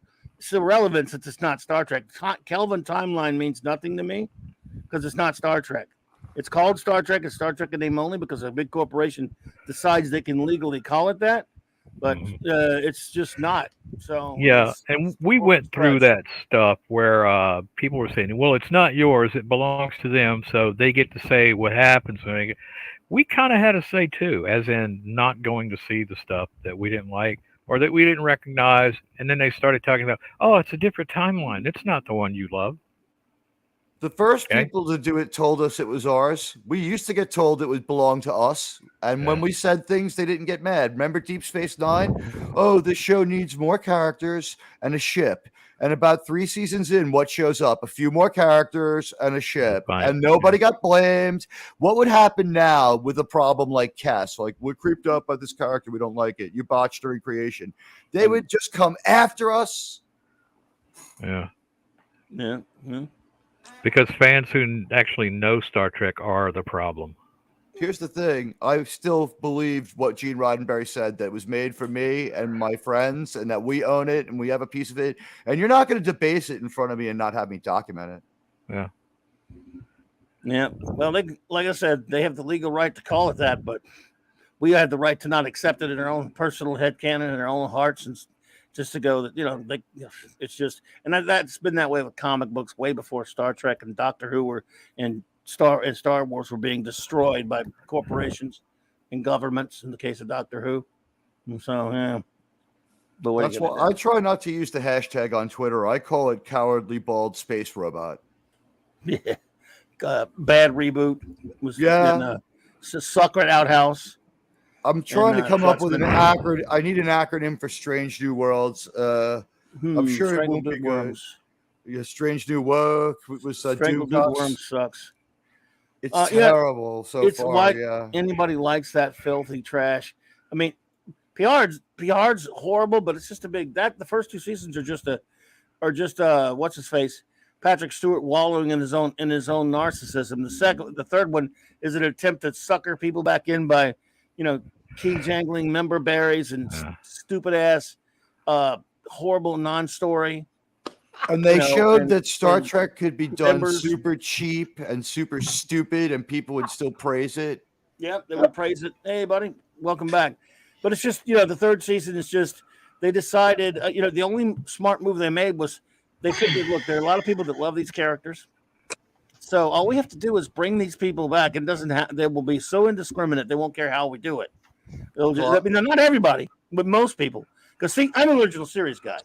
I like TNG fine enough when they have a good story, so I'm not begrudging anyone who really who grew up with a different life experience, that loves these characters, that really they're part of their heart and soul, and they love Picard and Riker and all these people. Even though I understand that they do, and they're getting to see them all come back. Therefore, they're being terribly indiscriminate in how they get it. They don't care if they're getting it in a weak ass lousy story that still follows a lot of the same shit and baggage from the first 2 seasons, that in some cases destroys the characters, defames the characters, and turns them into something garbage, dumbing down Trek just like the first 2 seasons do, to an embarrassing. They don't care. They've got to see them come back, and that's all that matters to them. And that, look, nothing I can do about it. They're people who want to convince themselves that they're enjoying that crap. That's fine. Just I can't accept it, and I don't even love the characters like they do. They're back from the pet cemetery, though. They're not the same anymore. Exactly. And I would just say there's a few people who one day I will invest in a super chat to ask why they liked it, but I would never. Last night wasn't the time. No names. Pet cemetery. Well, Maddie's daddy is here apparently from some kind of on a hostage tape or something. I see the light. Does that mean anything? Blinking. Yeah, there you go. Hey, Ezra Goldstein. Shalom. I think he just said, "Shut up and let me in." Morris. Actually, the reason that I dropped in, other than to pay homage to the mighty Claude, is I'm not sure. So I was at the gym and I missed some of the stuff. But has anybody mentioned that Ray Stevenson, aka Volstagg, passed away yesterday at 58? No, we hadn't mentioned it yet. Yeah, he did. He's been in two Marvel things. Volstagg, he played the Punisher in the movie. Yeah, I've heard bummer, that. Right? But yeah. So I don't know what he died of, but I didn't want to let the evening pass without. No, I don't either. In fact, one of the articles I read about it doesn't even mention what it was. He was exactly 60, so there's something going on. Yeah, it's 58, 60. No, he's 58. So he's even younger than that. Okay. Yeah, he's my age. So he's younger than half of this panel. Yeah. He's my age. Half. Yeah. Half. I don't know. Well, I was thinking you were maybe older, but you, me, JT's young, and I believe D-Bud is. D-Bud's the youngest one of all. He's 40. I'm the senior. I was born in 1653 in Scotland. That makes you the youngest of all. Oh. There can be only one. Can I say something? Steve? Can I say something personal? I found out last night through records on Ancestry.com. I have an ancestor that actually did swear to swear to Spock, come over on the Mayflower. Oh yeah, I can't believe it. If anybody knew my family, I come from the most brain dead, redneck, inbred. You know, my family is so dumb. My family was lost on an expedition to find the West Pole. That's how stupid we are. And George W. Bush's parents, ancestors were on the Mayflower, as well as Sidney Biddle's Barrows. Wow. Yeah, I was on the Mayflower. I was on the Mayflower. Don't get me wrong. Well, Claude, you're Cajun, so you guys are back there making fromage back in history. But omelette du fromage. Yes. I think Gwyneth Paltrow is descended from people on the Mayflower. Alec Baldwin's wife absolutely is. Oh, of course she is. Yeah. Hilaria. Hilarious. Can I say, as an actual real Latino, I find her hilarious. Oh my God. That's right. Admiral Teague's Latino. You heard. Oh, I heard didn't it know here that. first. I did not know that. Hey, are you offended by this? No, he likes that. Am I out of tune? I'm like a Latino, like Emilio Estevez. Oh, not like. At least you're not like Joe Estevez. So that's something. Dude, why'd you shut your camera off? You're like the best looking guy on this whole panel. Yeah, that's not really saying a lot, Steve. Commodore Decker is even better. Commodore Decker is even better. And on my channel, I'll turn on the camera for super chats. Like for $20, you can see me for a bit. They say there's no devil, Jim, but there is. There's no out of hell. I saw it. Don't you think I know It's miles long. Don't you Got a think I know mortgage. that? There's no third planet. Not Not anymore. How about when he beats the crap out of that red shirt while he's high on Bones' space drugs? Bit of a fight too. That kid, held his own there for a youngster. I think it was also Clubby. There is one good reason for Joe Estevez, and that is MST3K. Yes. The scene when they actually asked the question, they were watching one of his mini movies, and he said starring Joe Estevez. He goes, can anything really be starring Joe Estevez? Oliver Belamonte, hello there, my friend. Yeah, nothing can be starring Joe Estevez, just so you know. Remember he was in Soul Taker? Admiral Teague said he only turns his camera on for $20. I'm the opposite way. For $20, I'll turn mine off. We have an opportunity for 2 super chats here.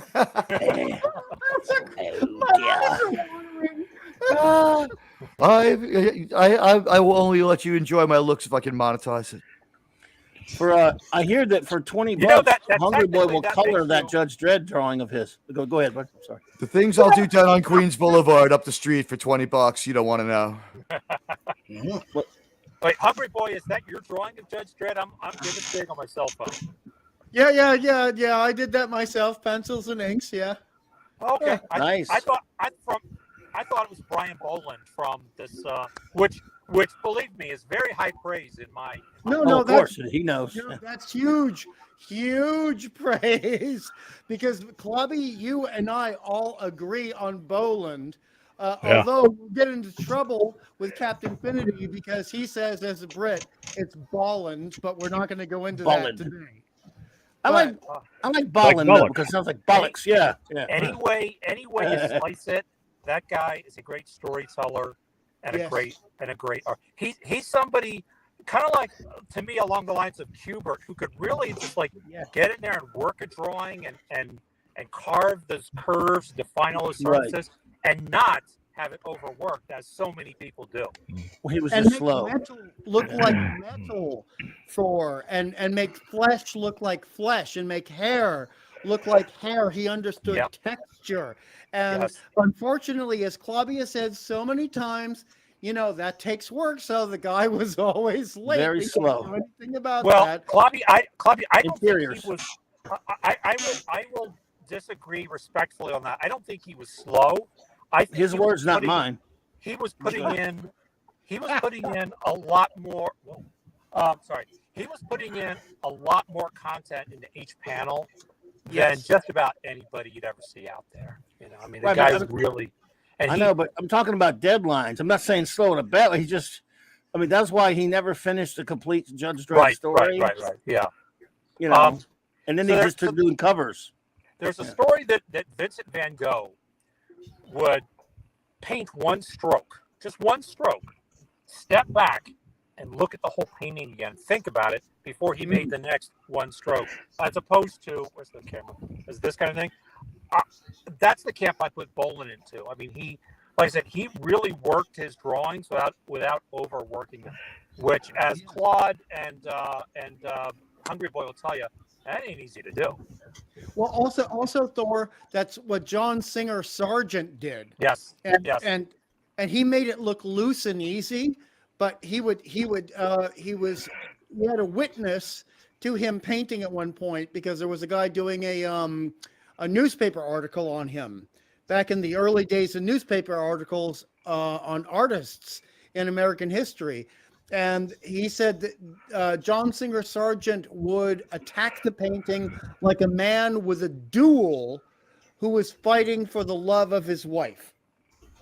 And he would concentrate and go for one stroke, then pull back, look at it, and then adjust the other stroke. And the thing that people don't realize, but Clobby and you understand, and Minimus understands this very, very well, is that if you put down 5 times more lines by hand on a comic book page, it's going to take 5 times as long and 5 times more physical effort, and it's going to drain you.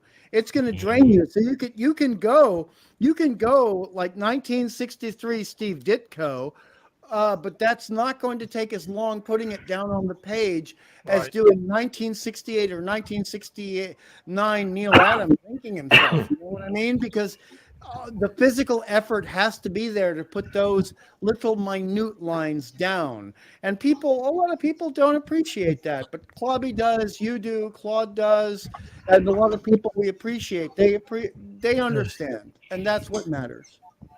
Yeah, there you go. I agree. Apologize for hijacking the thread. No, you didn't do it. No, that's what we're here for. Remember to say what. Hey, what drive-through are you at? Is that me? Taco Bell? I am outside of the Albertsons here in Vegas. I was going to get some protein drinks, and I was reminded of Volstagg, who passed away way too young. Yeah. Do they have slot machines in that Albertsons? They do. I'm kidding. No, they do. No, I was joking. What? Maddie's daddy. I've kept Googling, and the Mayflower that your ancestors came over on. Yeah. It turns out that not only George W. Bush's ancestors were on it, but it turns out that the other President Bush's ancestors were on it. And I think that's too much of a coincidence. That needs to be looked into. I find that very suspicious. It turns out that I was talking to, about 2 years ago, I found out that I was related to the Roosevelts, as well as possibly Daniel Boone. I may be related to the Jeffersons. I'm related. I really am related to Desi Arnaz. Moving on, distantly. Well, the wait, you're right. You're related to Desi Arnaz? Admiral Teague is distantly related to Desi Arnaz, and maybe after the stream when I can mug up a little more, you'll see it. Cool. But yeah, he's like we're all from the same town in Cuba. It's like you know what it was? 3 generations of 8-member families where all 8 children lived to have 8 children, and it just expanded out. They are this town. The whole town's related, and I'm from there. They were terrible at math, though. They were terrible at math, and also when my great-great-grandfather ran for governor of that part of Cuba, they were accused him of being too old, and suddenly a fire broke out at the Hall of Records. So they were a lot like me. They like to win by any means necessary. Okay, everyone be honest. When he said the Hall of Records, every single one of you went to, meanwhile, at the Hall of Justice. Yes. Later at the Hall of Justice. Later at the Hall of Superman and Batman were mounting Robin as Wonder Woman. Oh, sorry, got it back. Wonder Pins with twins powers activate. I want a. Oh, Thor, you're going to kill me for this. I want a Cosell Clobby now. I need it. I need a Cosell. I'm sorry. But Maddie's daddy does not like My Howard Cosell, so I will not do it. Nobody likes anybody's co-cell. Mohammed, let me ask you, when did you know you had to fight one? I hate to say it. Claude does a pretty good co-cell. Clobbery's is better than mine. The thing about co-cell is you can't overbake it, and it's really easy to do. Now, I always have to mention this because I don't want people to think I'm picking on Clobby, because Clobby does the best Scotty I've ever heard. Period. End of story. Clobby also does great Emmett Brown. And if I recall correctly, we were talking about later at the Hall of Justice. Don't you do a pretty good Ted Knight? Ted Knight. Well, no one is in Minimus. He's the expert of voices, not me. I quit long ago though. I've never heard Minimus. He's good. I don't feel like I should call him Minimus because I don't want to feel like I'm disrespectful. Plus, Claude is the master of insults, so don't get on his bad side. When we had in high school, we had a I don't know what it was, a talent show, but it wasn't really a talent show. It was a fake talent show, and it was kind of the Gong Show. And I wasn't told I was going to get gonged. My sister said, "Hey, can you go up there and do something?" I said, "What do you want me to do?" She said, "Imitations." Okay. I go up there and start doing, and my English teacher banged the gong before I could get too much out. That was horrible. That was just the worst thing I've ever heard. You should really never do that again. Like, wait, I didn't know. I know there wasn't a prize, but come on, give me like 15 seconds. Did you go to Hogwarts or something? Yeah, she was. No, I mean, I can imagine so many. Sadly, that was my favorite high school teacher. She destroyed me.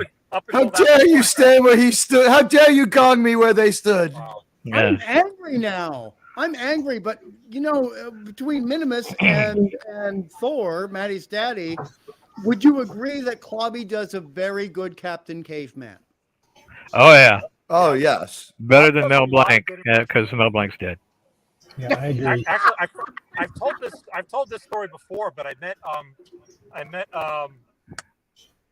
Doc Brown, Christopher Lloyd, at Salt Lake Comic Con years ago, and his hall was packed, like 500 people plus standing room only. And I did my impression of him, which is really me doing an impression of Clobby doing it, and got a standing ovation, all except for Christopher Lloyd, who said, "Stop that." I do Christopher Lloyd. I'm sorry, 1 second there, buddy. Buddy, Tim has to run.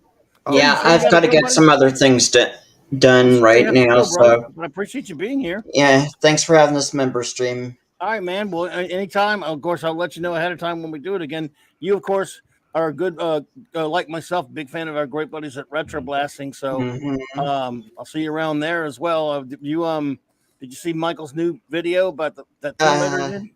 I saw it. I saw that, and then I saw one he put up on Patreon today. yesterday. I got to go find. Yeah. So that's gone live to YouTube for the general public. I got to go watch that one today. He's just got one just out there today. So there you go. But man, I thank you for being here, brother. And I'll appreciate see you, you again soon. Thanks. Okay, buddy. Hi, Tim. Take care, Tim. I want to hear Admiral Tiggy said he does one good impression. I want to hear it. The only Christopher Lloyd impression I can do is the one that's Star Trek related, right? Because that's my superpower. Yes, with your wife by your side, while a child plays in the field, and the flag of the Federation flutters in the breeze. Get back to your station. Clobby, do the say the wrong thing, Corey. Say the wrong thing, Torg. That one. That one. Over there. Jeez, Doc, why do you sound so mad? Ouch. Wait, who was that? Who did the Michael J. Fox? That was Minimus. That was Minimus. That was great. It was Libyans, Marty. Oh, Admiral Kirk, you don't want to give me the Genesis device. Okie doke. Just so glad Mallory's not here.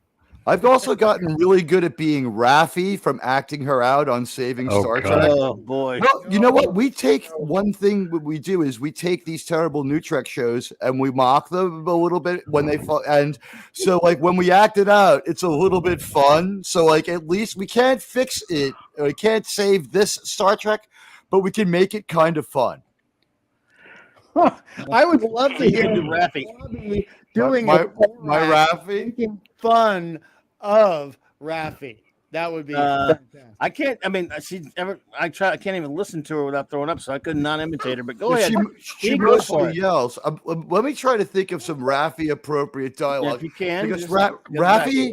All right, this is my imitation of Raffi in the Blade Runner part of town. Talking, she finds another black person and asks them for drugs, and they're like, "You shouldn't do drugs." Yeah, and of course, they know where they are, and they direct her to the Mexican priest, and she's just like, you could give me the eye smack, right? You got the eye smack for me, don't you? That's my Raffi. And it's like, you shouldn't do that stuff.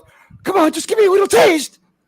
And then, how could you not be my handler when you're on my handler? And we're going to go find out who stole the portal device from the Daystrom Institute. That's Raffi's either drugged out or overwhelmed.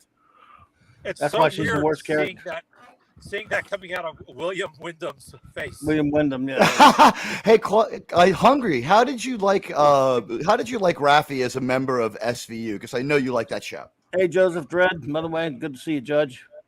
I will be really quick because SVU is okay. You and I can talk about SVU privately, but it's not really kind of like this channel thing. But I appreciated what she was doing in the initial episodes. But I have to say, I do understand why she was moved aside because I do think the show grew later and blossomed. I hate to use that such a wanky term, but I do think it blossomed when the new cast came around. You know what I mean? She may have been their Tasha Yar. That I will agree with. See how I brought that home to Star Trek for you and rescued that? There you go. Yeah, Snail Messiah. Come, yes, Snail Messiah. Go to the community tab, and there's a link. Come on in, my friend. Oh, Snail's gonna be here. Mighty Mouse. Oh my God, I'll get to talk with him. That would be fantastic. All you need is a mic and a headset. Ironically, she was in a show called "We Don't Belong Here." Yeah.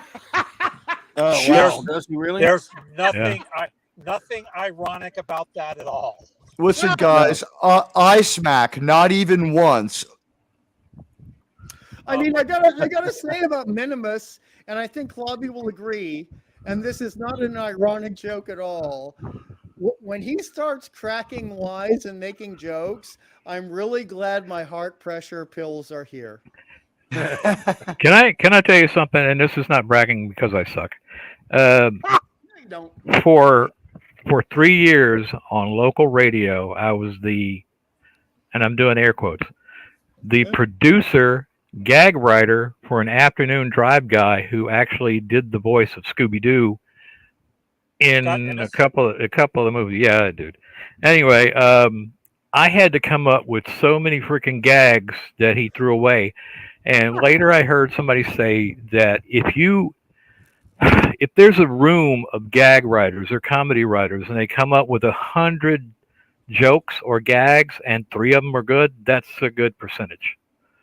So yeah, I went nuts for a while, and I didn't miss it when I got out of it because it was just me and one guy, or sometimes me and the one guy and his country music guest star that they probably not a star anymore.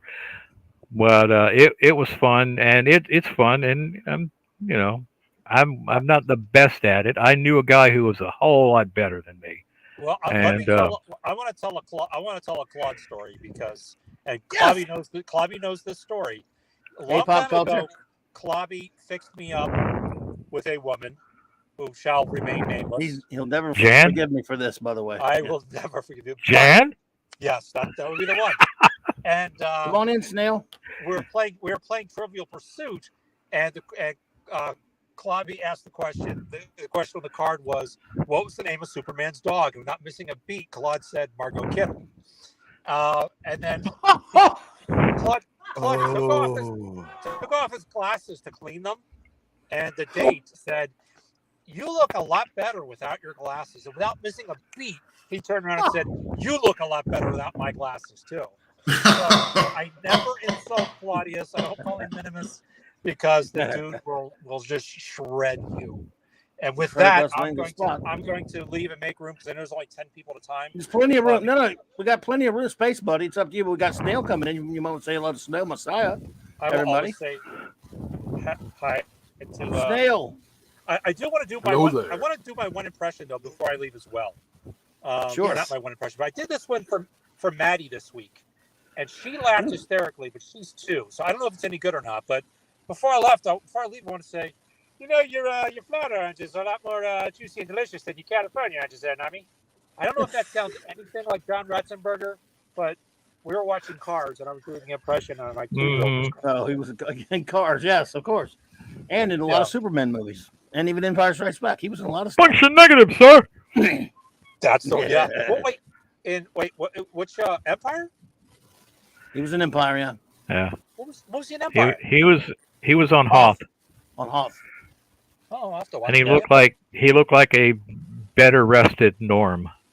Yeah, Superman 1, Superman 2. Yeah, he's also in A Bridge Too Far.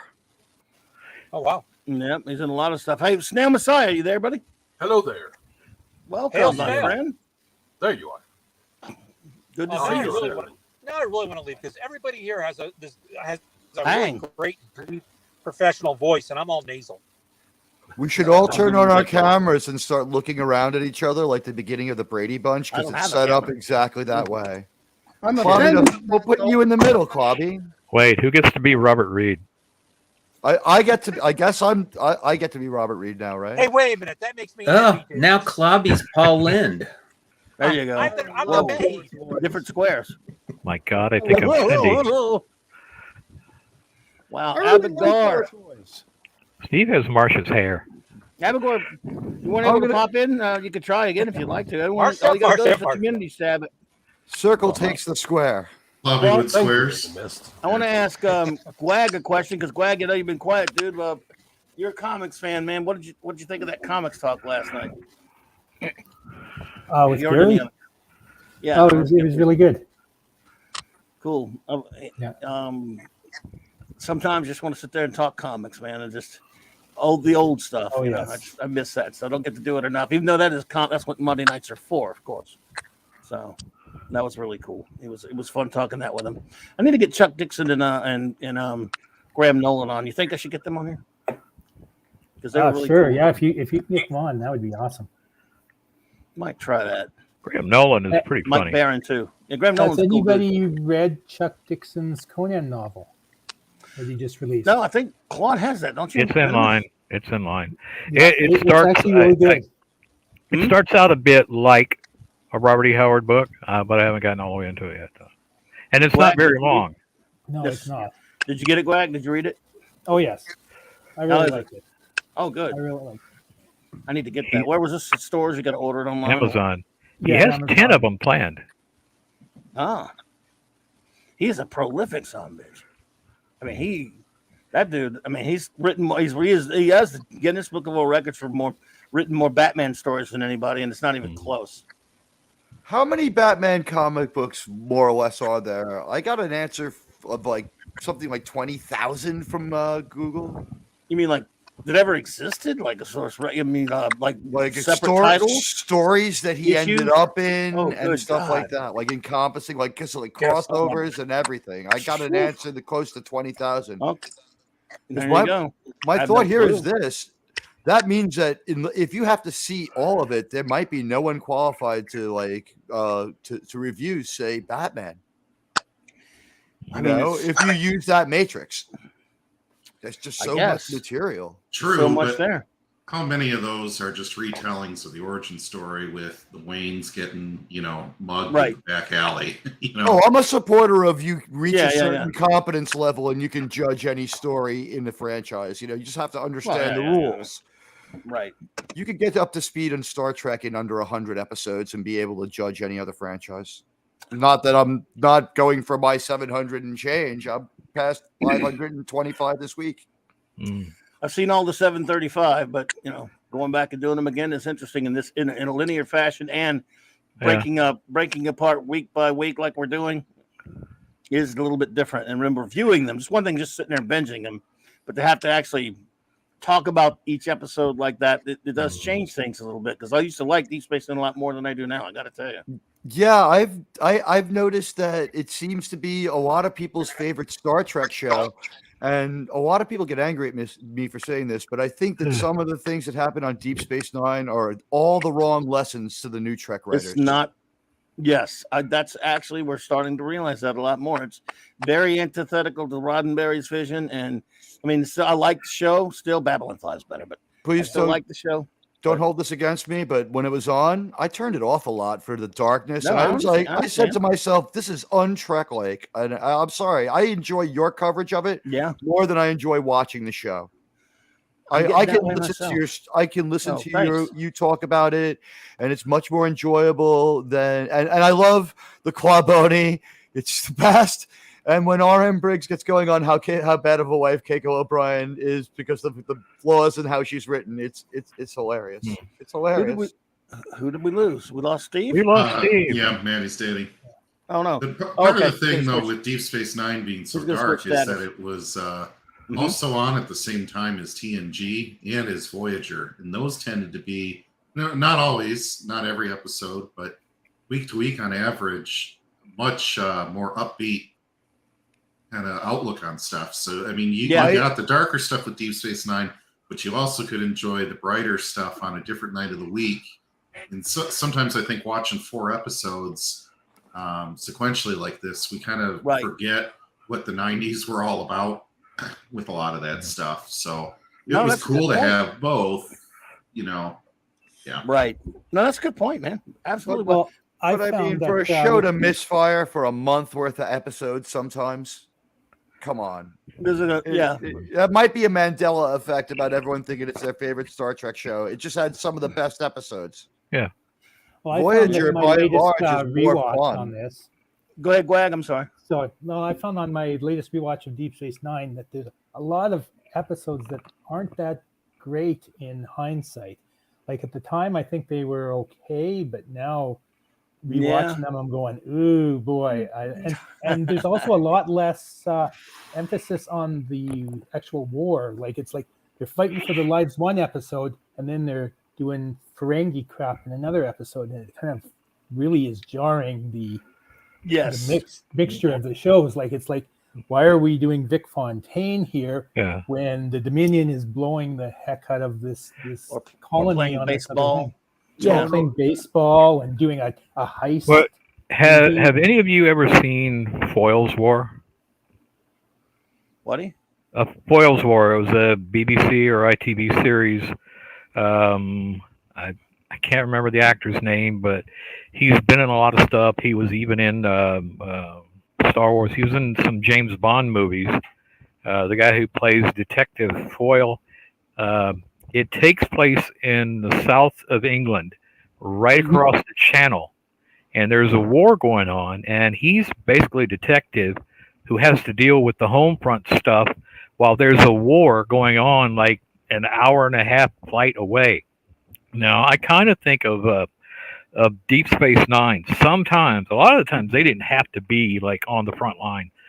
And a lot of times they weren't. Like when they went into that cave and was it Nog got shot in the leg?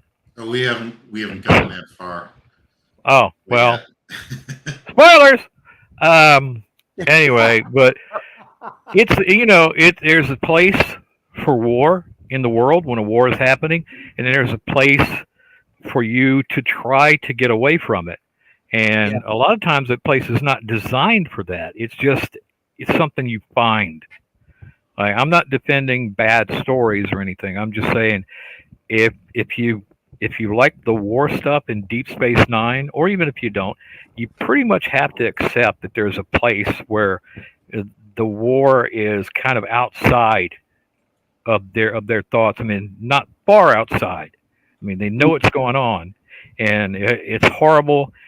And it was like World War II. I mean, we didn't get into it until what was it, like 41 here? America didn't get into it. America's World War II in like Europe is like 37 months from Pearl Harbor. And there's people who think that we could have ended it right away if we'd gotten in back in 37. When there was the rise of Hitler and the Third Reich, and the Russians and the Germans were fighting each other. There's so much bad stuff that happened and so many missteps. And then you had a status. I don't know what to call him. Patton was a guy who went in and said, "This is what Hannibal would have done. This is what Julius Caesar would have done." But what Eisenhower did was sit back and play political games. You know, there's another great Jerry Goldsmith score, right? Patton. Is that not? You can listen to that driving, and it's just like you're gonna get a speeding ticket, but you'll relish that moment when that lone bagpipe plays Patton's theme. Oh, absolutely. I want to say some hellos to some people who popped in. Hurt, what's up, buddy? Ooby Dooby, Mikey, Suze. If I'm saying that right before, good to see you. Great Pat S, buddy. Hey there, man. Good to see you. Joseph Dredd, I think I've acknowledged you already. I'm trying to make sure I haven't missed anyone. Anyone who wants to come in for a minute, we're going to wind down in a second. Hey, push band down. You can follow the link to the community tab, which if you're a member, you can get into the stream. So if you'd like to come in and visit with us, we have a couple spots. And my buddy Snail Messiah, we haven't had a chance to talk that much. And, it's good to see you. And I think you were at the last member stream, perhaps? No, hey, this is my first one. Okay, well, I'm glad you're here, man. Good to see you, man. What's going on with you? Not much. Just came home. It is 5:33 in the morning here. Oh my! Just getting home at 5:30 in the morning. Whoa. Well, I drove my mom, got some coffee, went back home. She needs to get out sometimes, so I take her out for nightly drives. Oh, nice. Well, that's excellent, man. I'm glad to see you. For those who don't know, Snail a good while back sent me some really cool comics from over there from exactly where again? Or we don't have to be exact. Denmark. Denmark, that's right. And tell them what you sent. Beetle Bailey. We have it's a whole comic book on its own here, and the Army boys they used to get them, to read, and they really liked them. So it kind of went from father to son sometimes when they've been in the Army, because we have mandatory service here with all we had. So dad will give these comics to his son when he joined the Army. Well, dude, that was amazing to get those, and I just will always appreciate that, sir. It was very cool to have. I mean, I don't have the only comics I have not from the States. I was kind of a minimalist. Will probably tell you what a ridiculous fanatic I was for the Alan Moore, Dave Gibbons Watchmen. I have the German editions of those and the French editions of all the Watchmen albums from the late '80s. That a friend of mine who was just traveling around the world at the time got for me, and I have a couple. Failed from that. I don't think I have to have a couple of European editions of stuff of those, but other than that, so it's nice to get something like that. Some comics from another country. Well, And I'm going to do you one better then. We Uh-oh. have the oldest comic book store in the world. We have Oh, really? Copenhagen. And it was close to going on the bankruptcy before the Corona thing, and then after, of course. And both times it was saved by people who love comics, who love being geeks and nerds and whatnot. So everybody they put some money in, and they made about $100,000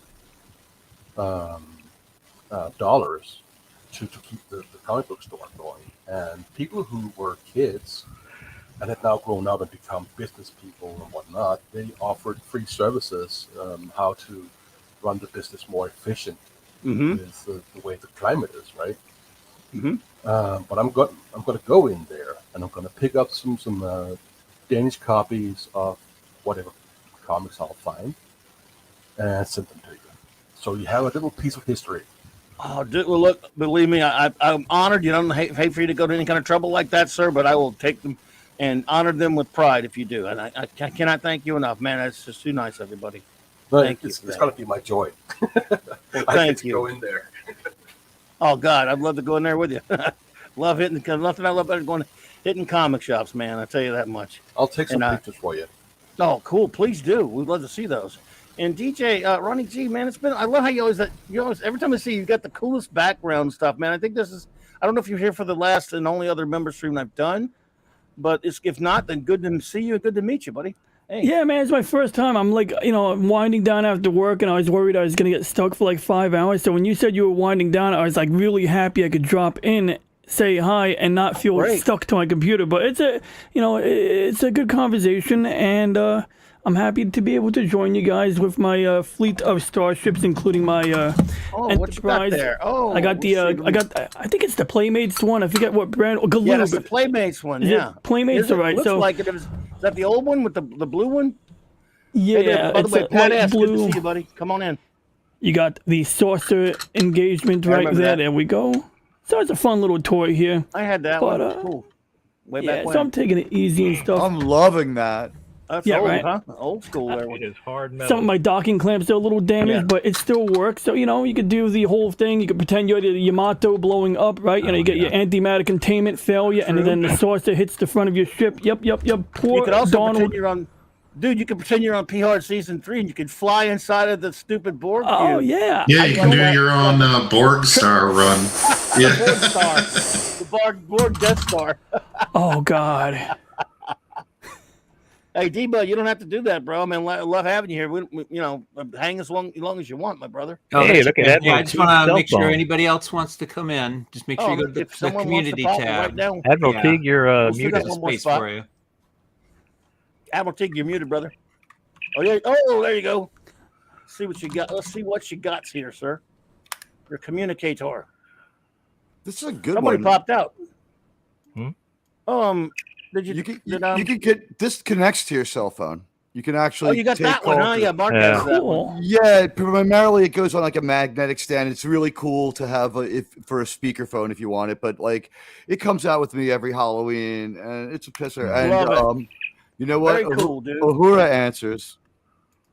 Nice. So she'll always be here with me. Always be there with you. Hey, D-Bud, what happened, bro? Did you leave out on purpose or did you drive? Of course, I mean, it's cool, but if you got plenty of room here, man, but what? Admiral Teague, my brother called me one day and said, "Hey, is a Star Trek communicator autographed by William Shatner worth $75?" And I said, "Can they prove that it was autographed by William Shatner?" He said, "Oh yeah, they've got a picture." I said, "Well, where is this thing?" Now he got it. He ordered it, and the closest I ever got was I was at a convention in Mississippi, and I had the Star Trek Enterprise set, and I had the phase pistol. I got Gary Graham to autograph that. Oh, that's cool. The closest I ever got was I saw, which is an experience everyone should see, going from city to city still, is the William Shatner Wrath of Khan tour. You see Wrath of Khan in like a Broadway theater-sized theater with like 3,000 Star Trek fans. Everyone goes absolutely insane through the whole movie, and then William Shatner comes out for 2 hours, and he's like, he's the 92-year-old you want to be. He's absolutely shot out of a cannon, and it's great. Hungry boy, buddy. You don't have to run, bro, but if you do, at least don't do it without saying goodbye, man. Come on. If you want to hang, though, we got plenty of space. We're going to get out of here in a few minutes anyway. We've been here for a couple of hours. You guys got to have better things than hang out with my dumb ass. But I love hanging with you. No. You never talk about your dumb ass. Don't do that to me. It happens to be my dumb ass, so I'll talk about it any way I want. But go ahead, sir. His dumb ass, his choice.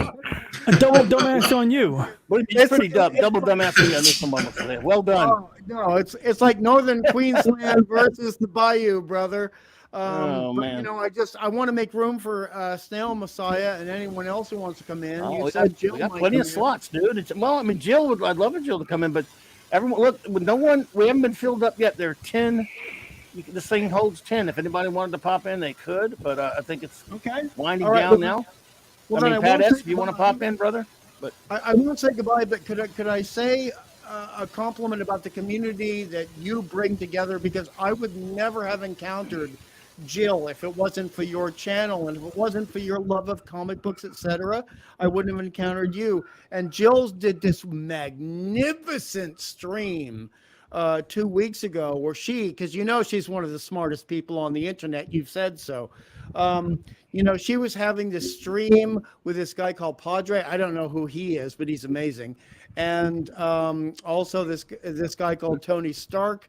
And they were talking about the difference between fusion and fission, atomic energy, which feeds into our love. Your and my love of the science in the science fiction, Clobby, and it was just so good. It was so delicious. Oh my God, what a good stream that was! And sure. Her Doomsday Machine review is great too. Yeah, but I mean the thing is, without Clobby, a lot of us would not meet these people. I would never have met any of the people on this panel without Clobby. And you are not dumb. You bring this community together on the subject of comic books, on the subject of Hollywood, on the subject of what is real science fiction versus science fantasy. And I applaud you for appreciating both, man. I really do. Because that again comes back to comic books, doesn't it? I mean, there's a little bit of science fantasy in Warlord, wouldn't you agree, by Mike Grell? Mm-hmm. And you just you just make the good internet happen for geeks. I have to say it. Thank you, man. No, you're worse than Raquel, buddy. Jesus Christ. Oh. I love you, Raquel, by the way, but man, it's like a make Clobby blush contest out there, man. I'm not. Believe me, I'm a horrible monster. Trust me. Go from light orange to dark orange. Yeah. Yes. This monster. You bring this goes back to your Spinner Rack series where you weren't even talking about stuff where people could compliment you. You were very canny about that, by the way. You're just bringing up what's the good stuff. Oh man, I miss the Spinner Rack. Thank you, man. I know I gotta bring it back one of these days. But I actually am a horrible person because I'm meeting up with envy of DJ Ronnie G's cool backgrounds. I wish I could do that, but I have to be on camera and I can't. But that's cool stuff back there, though, dude. Become a VTuber. Just be a cartoon Clobby. You already got the character. But could I do that? Like I could just do it with the thing there and then have the backgrounds and stuff. Yeah, if you ever see a few people, a couple of people I watched, they use a PNG or a still image, and whenever they speak, it sort of glows. But when I asked them how it was set up, is I wanted to set one up for my alternate platforms or alternate channel. Basically, you have to have a Discord server and you have to use the Discord voice channel to run this thing. So there's got to be a better way, but that's the only way I'm aware of right now. I'm screwed. The D-Bud says, not enough love for Harvey Comics, they'll spin around. I'm sorry. I showed him, didn't I? I didn't make fun of him that bad. But before we get out of here, let's show a picture that Dr. Hercumonkey left us. Man, we haven't seen him in forever, right? Doc, if you're still out there, let me find the picture. Hang on. He sent us he sent me a, oops, I left it. Hang on. This is pretty cool stuff here. I gathered this is his living room. And so that's why I wanted to get his permission, but he sent the picture, so I guess he wanted me to show it. Here we go. There we are. All right, so he's got pretty cool living room. I only have a few criticisms. So let's go. I hope he's here so I can criticize that he can hear me. I'm kidding, Doc. Look at that. Whoa. Look at the Clobberin there. And although he does have the wrong Superman costume a couple times. If you know what I mean. Would you say Gwag? Wouldn't you say that he's got the Screw 52 Superman, but we'll forgive you for that, Doc. Well, maybe a little bit. No, we got Ecto 1. I can't forgive him for that, but it's pretty cool stuff. Cool stuff there. There's some cool stuff in there.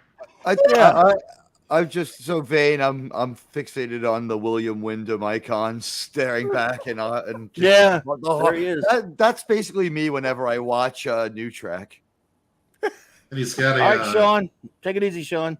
That's he's you. got a starship formerly known as Slave One there on the wall. I call it Living Wage One now. That's a great Enterprise on top there. I love your Enterprise and Ecto 1. So much cool shit.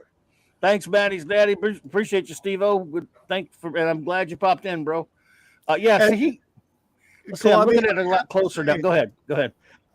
Dude, because of the voices you do and our appreciation of good classic animation, you make me muttly laugh all the time. I muttly laugh. That one, I can't do that one. Are you saying you're just saying that because you want me to say Captain Cave?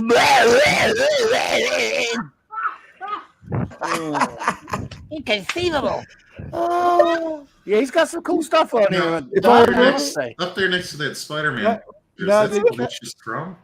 Did Captain Caveman come on after Clue Club? Am I correct in that one? Clue Club. I remember that one. Clue Club was like Scooby-Doo for people who were even lower expectations in the story. Doc Herky Monkey, what are you doing with a Captain Marvel? Carol Danvers Captain Marvel, dude. Man, we're gonna have a talk. He's got some Funkos. Oh man, dude, I'm just busting your chops. But if you're hearing this, I'm glad you sent the picture, man. Thank you. He's got an Ecto 1 up there. That should balance almost anything out. He's got a real Enterprise up there. Real deal Enterprise. Look at the Dr. Manhattan way up there. He's got he's got an Iron Giant. He's got a Hulk. He's got he's got a cool Batman. He's got it going on all through here. Some cool stuff. Mark D will be over later to help you organize. Yes. It's an older Batman, but it still checks out. Yeah, nice. There you go. I like it, sir. So yeah, Geeks. Good stuff. Geeks, what are you gonna do? So Hey, my Claudia. goodness. Yes, sir. Is that Bankman there?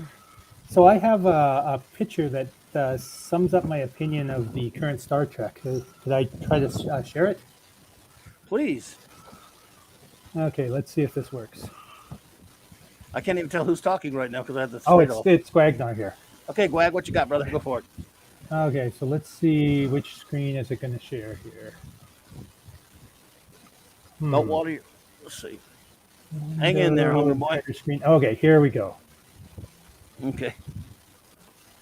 Oh, all right. Let's see here. Let me get it. Hey. Greetings. I am the Watcher. 3 years I have observed the Earth and all that transpires there, and it sucks. It is a sacred duty that nothing can keep me from fulfilling. Oh, I quit! There's no way I'm watching that shit! That's season 3? Yeah, well, that's any season of Picard. It doesn't matter. Yeah. This is smart butthead. But so this is what I kind of do for a hobby. It's just kind of doing Marvel Legends and stuff like have this one here. Cool. Oh, sure.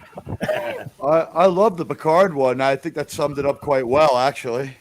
Wait a minute. Why does Daredevil look like he's like 50 billion steroids? What is that? What figure? I don't know. That's just the figure that they made. I got another one here. God. Okay. Cool. Is that a Dracula? Yeah, that's my Tomb of Dracula guy. Oh, okay. Oh, you got a Tomb of Dracula figure? Yeah. When did they do a Tomb of Dracula figure, Minimus? I didn't get one, so they did a box set. They did the werewolf. They did the mummy. No, they did the werewolf. Shit. Legion of Monsters. The Legion of Monsters. Yeah, pretty much. Oh shit. Frankenstein, werewolf, Dracula. By Night. They did the Mummy. The zombie. They the did zombie. Living Mummy. They did Frankenstein's monster. Right. Or Dracula, zombie, and werewolf by night. Oh my god. I never knew that. I got my Dracula the hard way. I had to wait 30 years and wait for Nika to put a Bela Lugosi out. Yeah, you got a Lugosi one, but still, I'd like to get the Tomb of Dracula one, wouldn't you? That's pretty cool. I wonder if I can alter that one, especially the color one. MODOK. Have to fix the hair. I've got a pretty good MODOK. Look out! Is that thing really that big? What the hell? There, this one fits with the new Marvel movie. Yes. So we're going to let you go. You're severely lacking the time management skills. Plus, you're bad publicity for us, Mr. Major. What the hell is this Daredevil from, dude? This is from Marvel Legends. It was a two Marvel pack, Legends did one with those muscles? Yeah, they did a 2-pack with him and... Holy shit.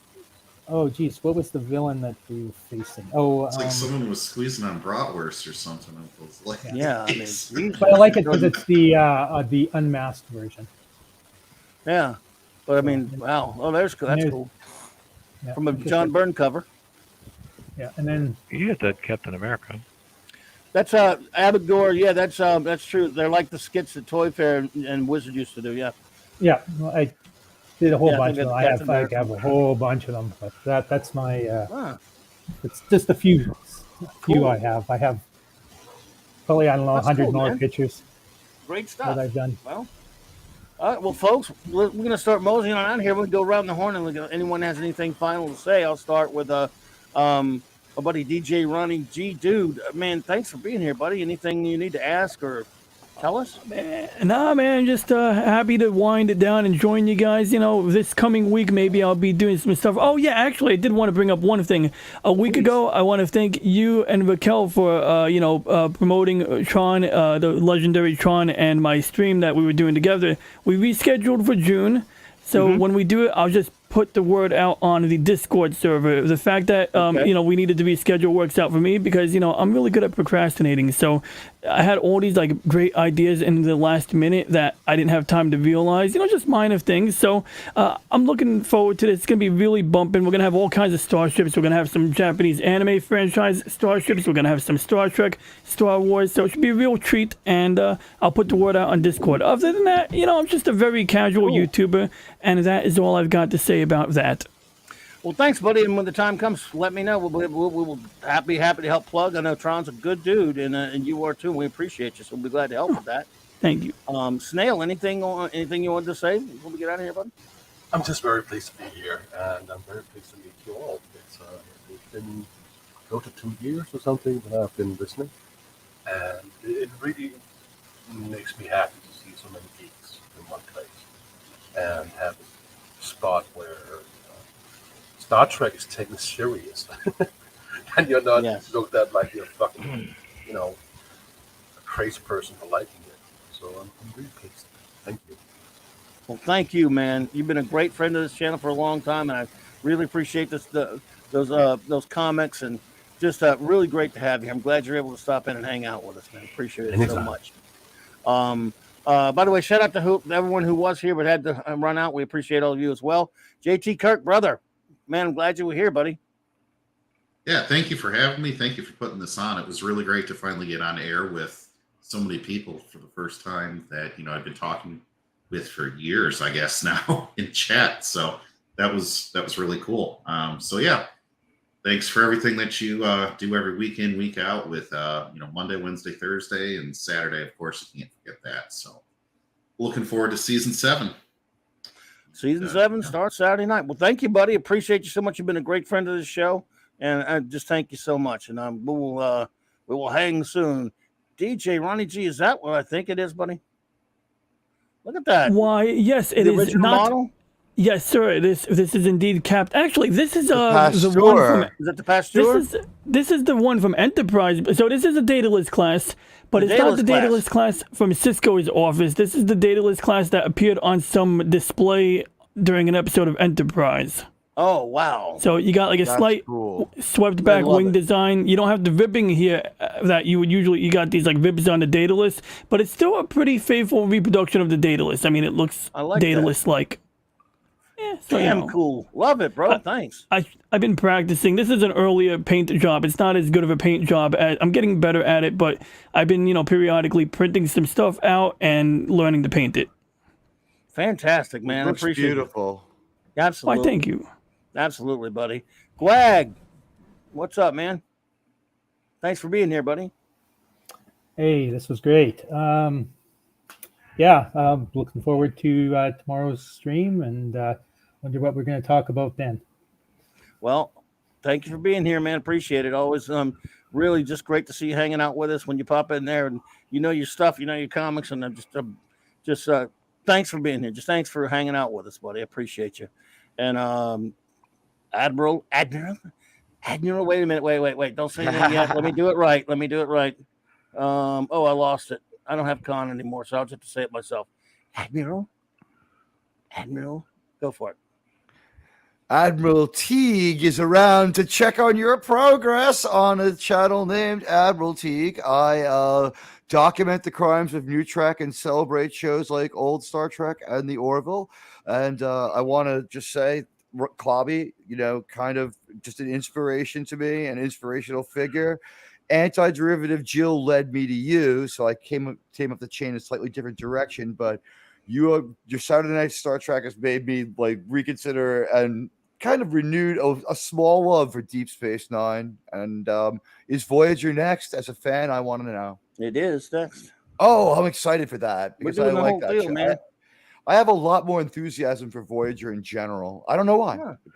Hey, nothing wrong with that. I mean, I've met a few people like that. Our lovely friend Katie, for example, that young lady is head over heels for Voyager. She just loves it, and a lot of people do. I mean, I don't know. I might put it in front of Deep Space Nine after this run of Deep Space Nine, the way it's looking. But yeah. But so I hear you there, brother. And thanks for being here, man. Thank you for having me. Thank you so much. It's been an honor. Thank you, sir. The honor is mine. Hungry boy. Buddy, well, thanks for being here, brother. Look, I mean, I wouldn't even bother putting my voice to YouTube if it was not for you. And that is not an exaggeration. It's just the way it is. No hyperbole. And it just warms my heart that you could warm my heart for comic books again, because you know what the industry has gone through. You know how so many of us got burned.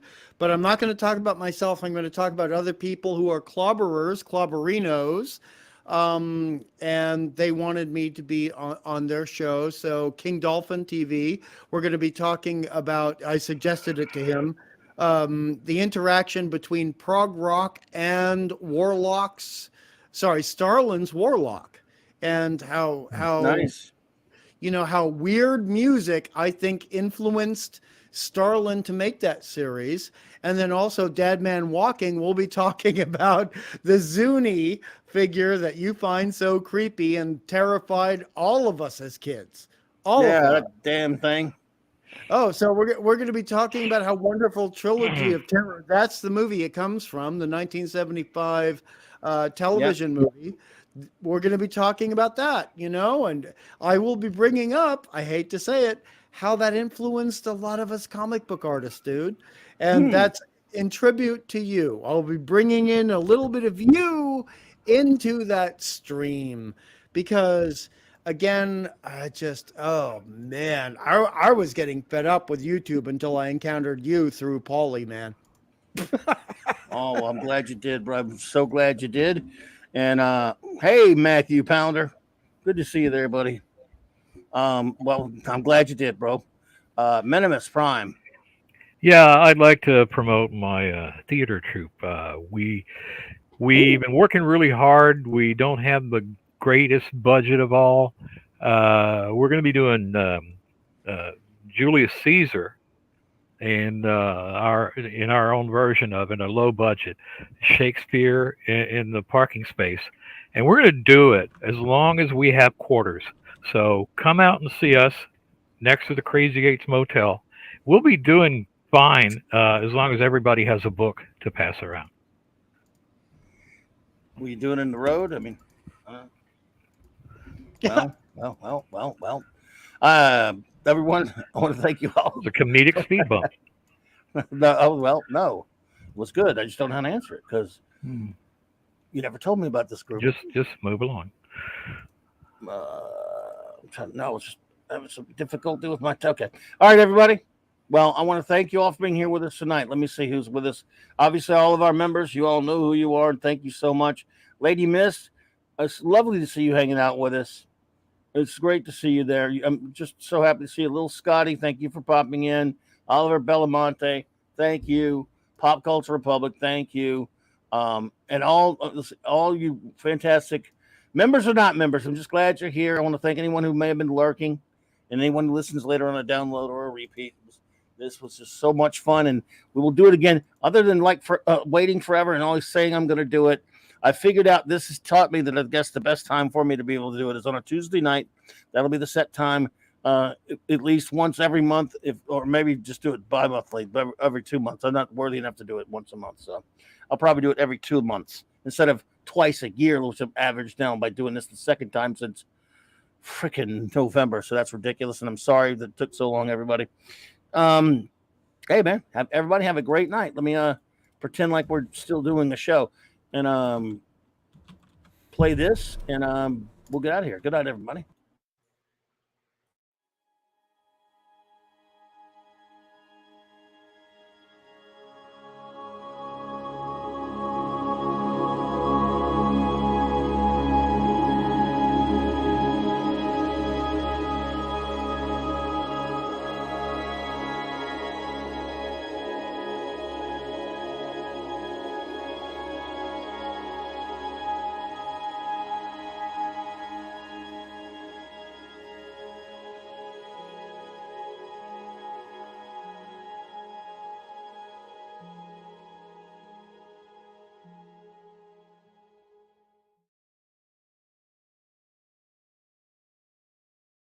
I just love clobbering time.